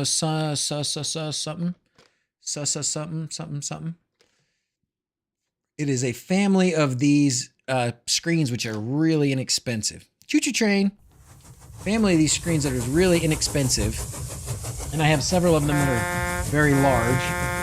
7-inch screens here. And so we were talking about tablets, right? And we were talking about the prices of tablets. It's very easy on a tablet to make a Home Assistant dashboard.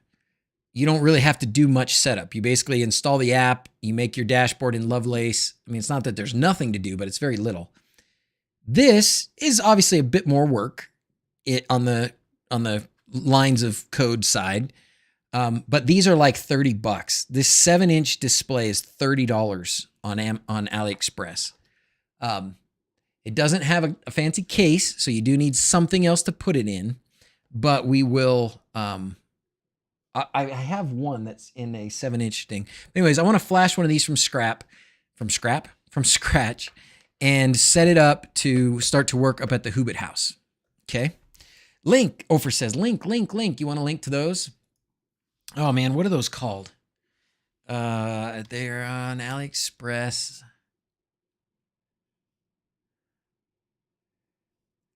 And they are, oh gosh, what are they called? Santon?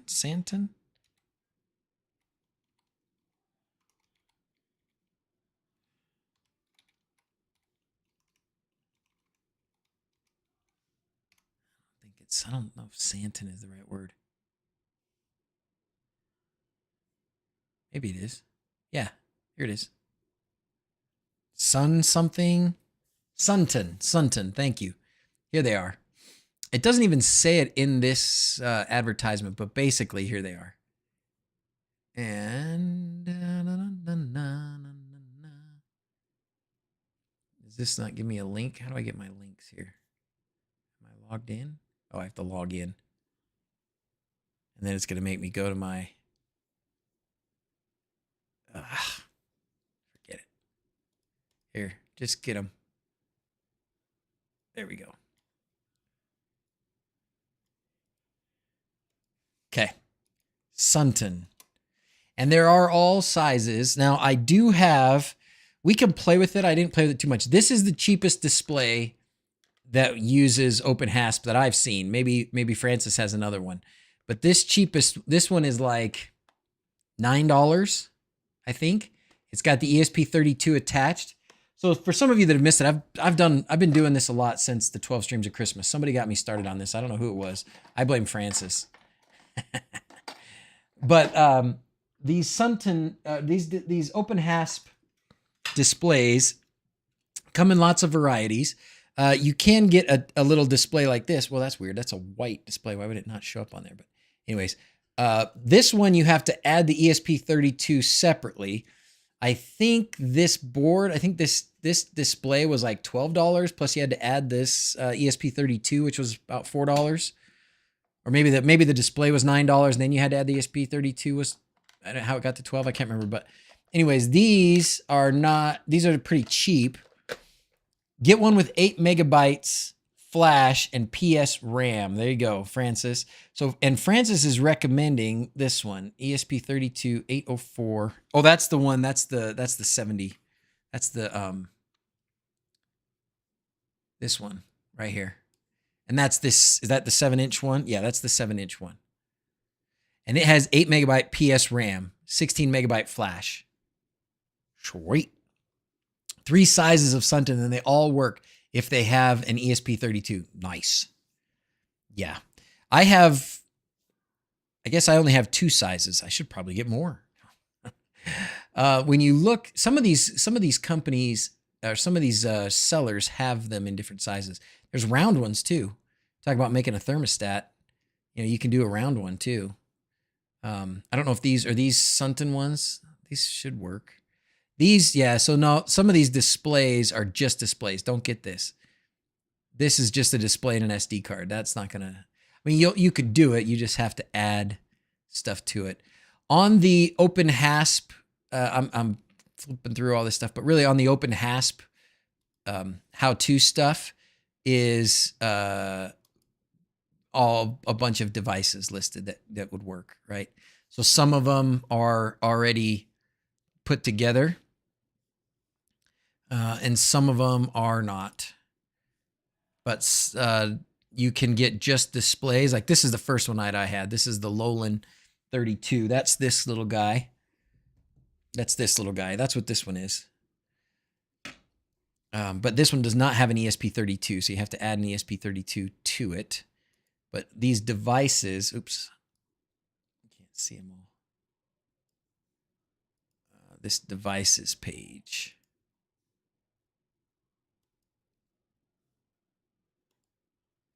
So Featherwing, AZ Touch, ESP32 Touchdown, Free Touch Deck. I think that's one that somebody builds for you. Landbon L8, which is what I've been obsessed with lately, because it really has worked very well. That's this guy. Comes in this thing that fits right in your wall, and the display has been pretty responsive. I haven't had a lot of issues with it at all. So it's got 3 relays in it, so I like that one a lot. And that's the one I've asked them to. I've asked Landbon, and we'll see where it goes. I know that I think Luma tried before. Thank you very much, Sir Goodenough, with the affiliate. You're a good man. Gosh, let's talk about how I can hire you. Is the touch some of them it's better than others, Ofer. Some of the touch displays are definitely more responsive than others, and I think that was my problem with this cheap one, this $9 one, was that it wasn't very responsive. This one was okay, but not great either. It was okay, the Lowland one. But I've been really happy with the responsiveness of the Landbon. I really have. Because, yeah, you don't just want a crappy tablet, right? So LilyGo has one, M5 Stack has one, MakerFab, Wireless Tag, YeCreate, but then these Sunton screens, and there's just a bunch of sizes. So here's all the different ones. This one says not currently supported. Fine, skip that one. So you've got this, and this is the size. So this is a 2.8 inch. This is a 3.5, which I actually have the 3.5. So I do have 3 different sizes, and I like the 3.5 a lot. This one was really doing me good. And then I didn't get the Pro. So the 3.5, there's a Pro, and I did not get the Pro. And because I didn't get the Pro, I ran it out of memory and lost what I had. Speaking of lost what I had, when you do these things, when you do this, like I added these buttons and stuff, you're going to want to save that. Right click on pages.json L and download and save that someplace important. So we're going to go Flash Easy, and we're going to go OpenHASP, and we're going to go Landbon L8, and we're going to save it. And yeah, I know it's the same one, but that way I have that saved because I didn't do it. Oh, John's here from the Overdoers. I didn't have that. I didn't do that on this one. And it makes me very sad because I had a bunch of stuff on there that was working really well. I had a media player, and I had the Oh, maybe that's the SC01. Yeah, that's the, I'm sorry. Scratch that. It's not the Sunton one. It's not the Sunton one that had, that's the 3.5 that I have. It's this one. But this one's expensive. This 3.5 inch one is the same price, almost the same price as the 7-inch Sunton display. So the Sunton ones are pretty good and pretty cheap. This 3.5 inch SC01, which is the SC01 Plus, is what I need from Wireless Tag. Okay. Yeah. So, but get the Plus because I did not get the Plus. Let's go back to that for a second and then we'll get ready to sign off here in a minute. I did not, I lost it. Here we go. So riddle me this, Francis. Do we still, for the Suntons, are we still doing the nightly, or is it part of the main branch now, or whatever you want to call it, the main? Because the Suntons, you had to do that, and I ran into an issue where the Suntons, that's the 4.3 inch. Oh, that's a nice one. Where the Sunton, they weren't showing up in Home Assistant, they weren't being discovered. So. Let's look at those. Let's look at the devices. Wireless tag. Yeah. SC01 Plus. I didn't do the Plus, and I wish I would have.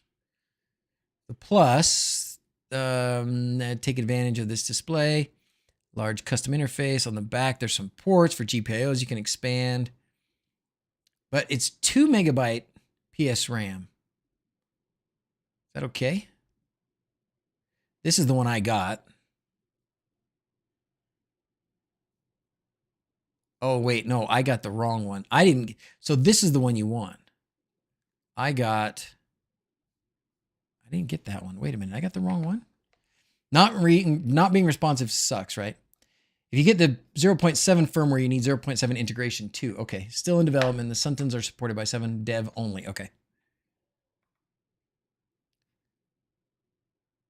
So which one is it? We don't want the one that has 2 megabytes, right? We want this. This was the one I thought I had, and this one says it has 8 megabytes. 4 megabyte flash on the basic model.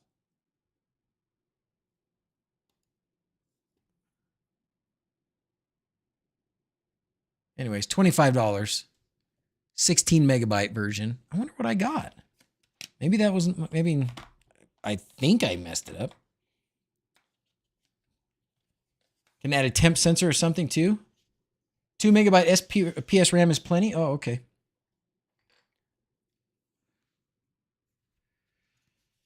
Yeah, wirelesstag.com. This is the SC01 version 3.3. Where would I see how much memory it's got on it?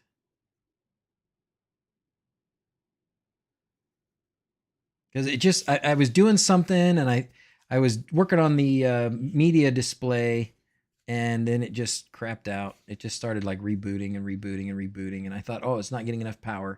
And I gave it plenty of power and it still was just rebooting. And more is always better. I don't know where to see it on this one. It's just the plain SC01. I don't know. Probably not the right one.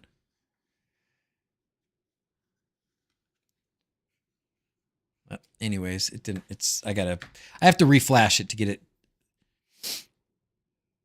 You can add custom code for sensors.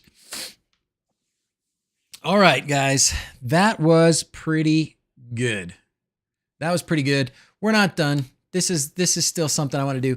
Before we go, what are the most responsive touches from the Sunton store? Francis, can you weigh in on that? Which ones are the most responsive? I mean, I can turn on my 7-inch one over here for you for a second.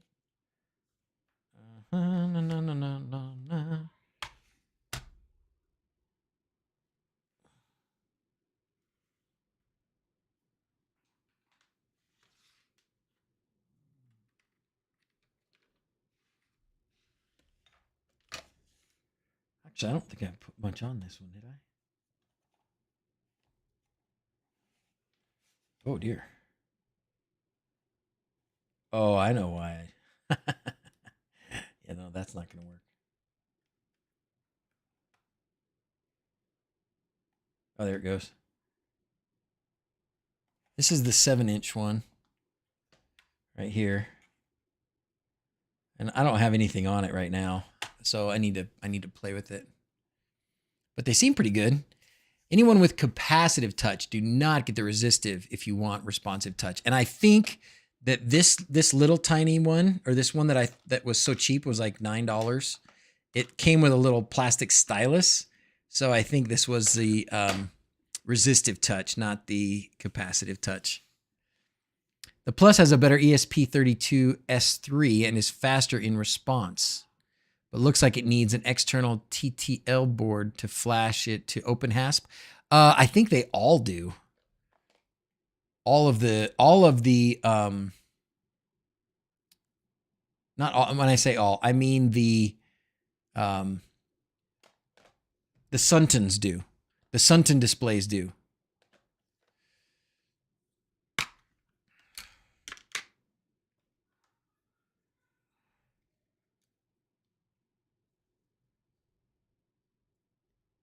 No, this one looks like it's there. Not actually sure I got very far with this one yet.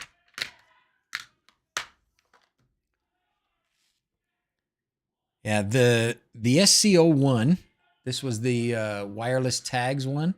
This one you don't need to.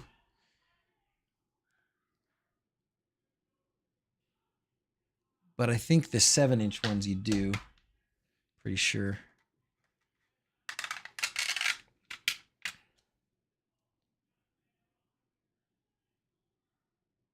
No, maybe not. I know there were some of them I did. I don't remember which one though. Oh no, that's right. It comes with, that's right. I think that's what it was. It comes with, although this one doesn't have it in there. Sheesh. It comes with a little, the little JST thing for UART right here, USB. So it comes with that, and you just have to, you do have to connect that to your flasher, right?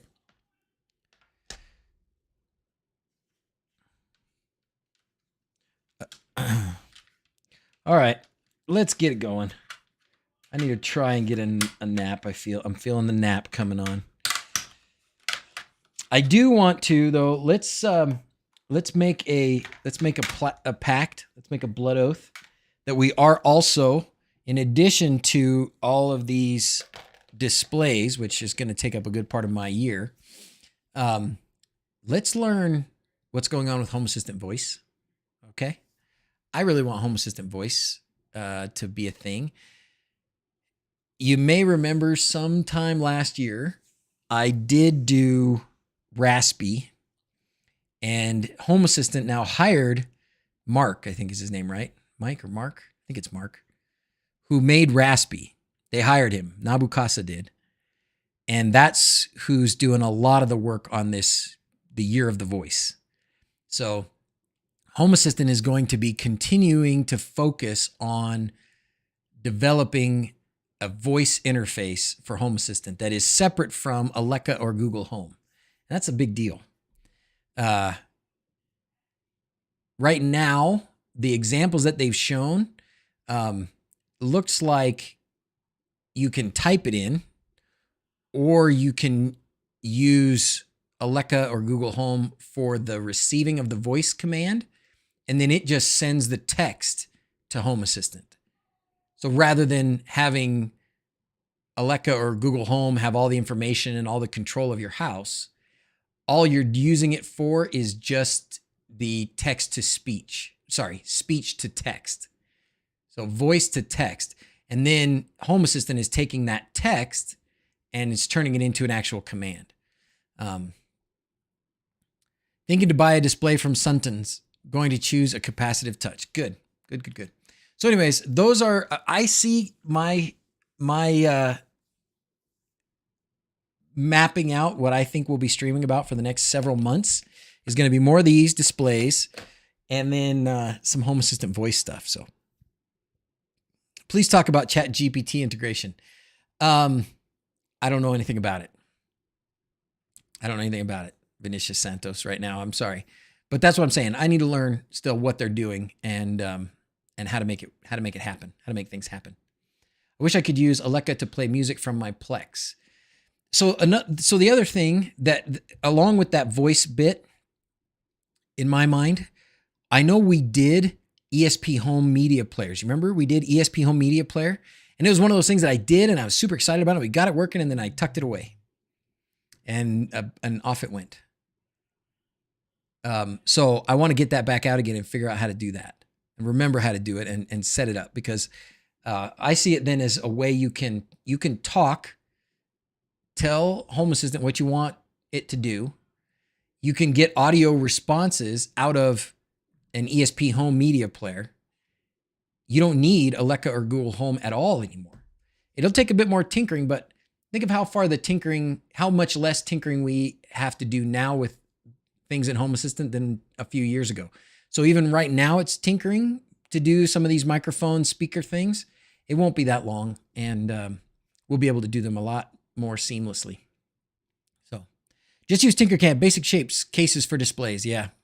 Someone with 3D design skills, make some cases for those displays. Amen, right? I made one, but it's not very good. This one that I have mine in right now, I made this, but it's not very good. I mean, it's okay. It's not bad. It's good enough to set it on my desk and not have to touch the back of it. I didn't make it thick enough, so it's kind of, but I did put the holes in it so you could put it on the wall, which is my intention. But it also needs to have like a longer thing here. This needs to stick out more so you can go from here in behind it to get power on it. But yeah, I'm going to start putting some of these 7-inch displays around. So anyways, all right, guys, I think I'm good for today. This is great. I've done my fair share of 3D designs. I have tons of stuff on my Tinkercad account. Okay, well, Cymax, help us out. Help us out. I don't have Nabucasa at the cottage, so I want to see this Raspy stuff for voice control. Excellent. Excellent, excellent, excellent, Sir Goodenough. We will get you there. We'll get you there. Tried the new assistant voice, not working for me. Yeah, it kind of just messed up for me too. I know you could, the idea was you can go here, hit this, and then type something in like, turn off the office light.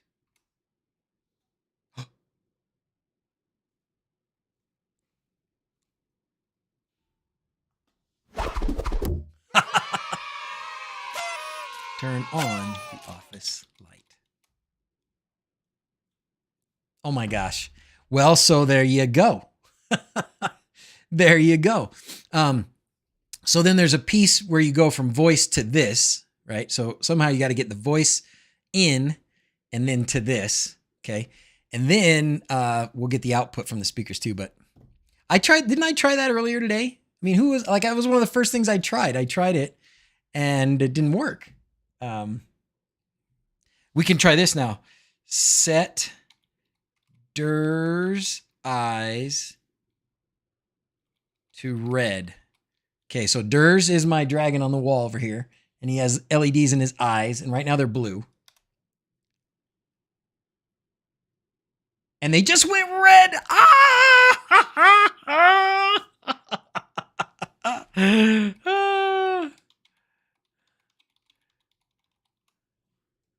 Bingo, green. Oh my gosh. Boo, boo, boo, boo, boo, boo, boo, boo, boo. Turn off the office light. Turned off office light. Oh, so when if I just say, really, it's really sensitive. Turn on office light or turn off. No, that worked. I think it just wasn't, I just hadn't restarted it enough times. Dude, that's fast too. Mine works. I can also use a microphone on a mobile to speak to it. That's right.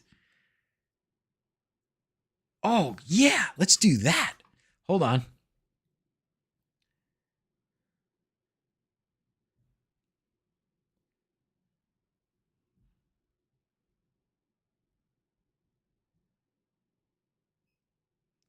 Okay, so you can go into the Home Assistant app.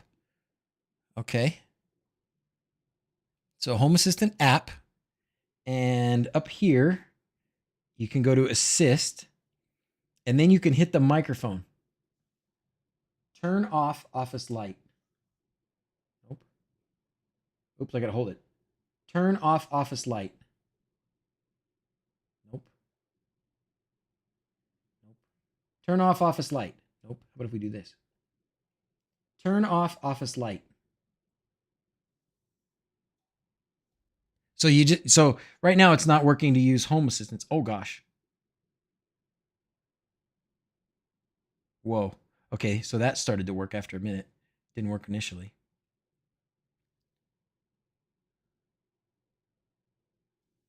It says, oh gosh, on there. Oh gosh. Okay. Try it again.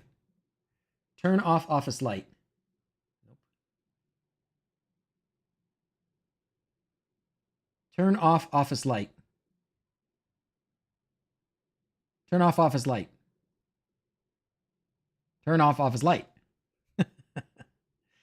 Turn off office light.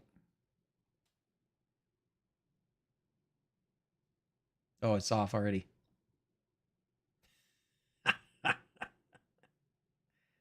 Turn on office light. Anyways, we're getting there, right? We're getting there. We're getting there. Pretty awesome, though. Pretty awesome. So I guess with that, I mean, so if I'm here, I guess so we gotta have it so that you can get a request in there, right? The microphone icon without the need to send after. Yeah. Just tried on a Pixel 6 and it worked. Turn off office light. I don't know what microphone this thing's listening to. So anyways, there's some stuff to play with there, but pretty cool, huh? Not bad. That's awesome. So exciting. Okay, let's get some sign off happening here. Get some kids up here for sign off. It's time for sign off. It's time for sign off. It's time for sign off. It's time for sign off. You have to be on Chrome to work on a PC, Mark says. So if you're on Chrome, though, how do you... But is Chrome... I don't know what microphone Chrome is listening to. Don't wake up Mom. Did you say something about waking up Mom? Don't wake up Mom.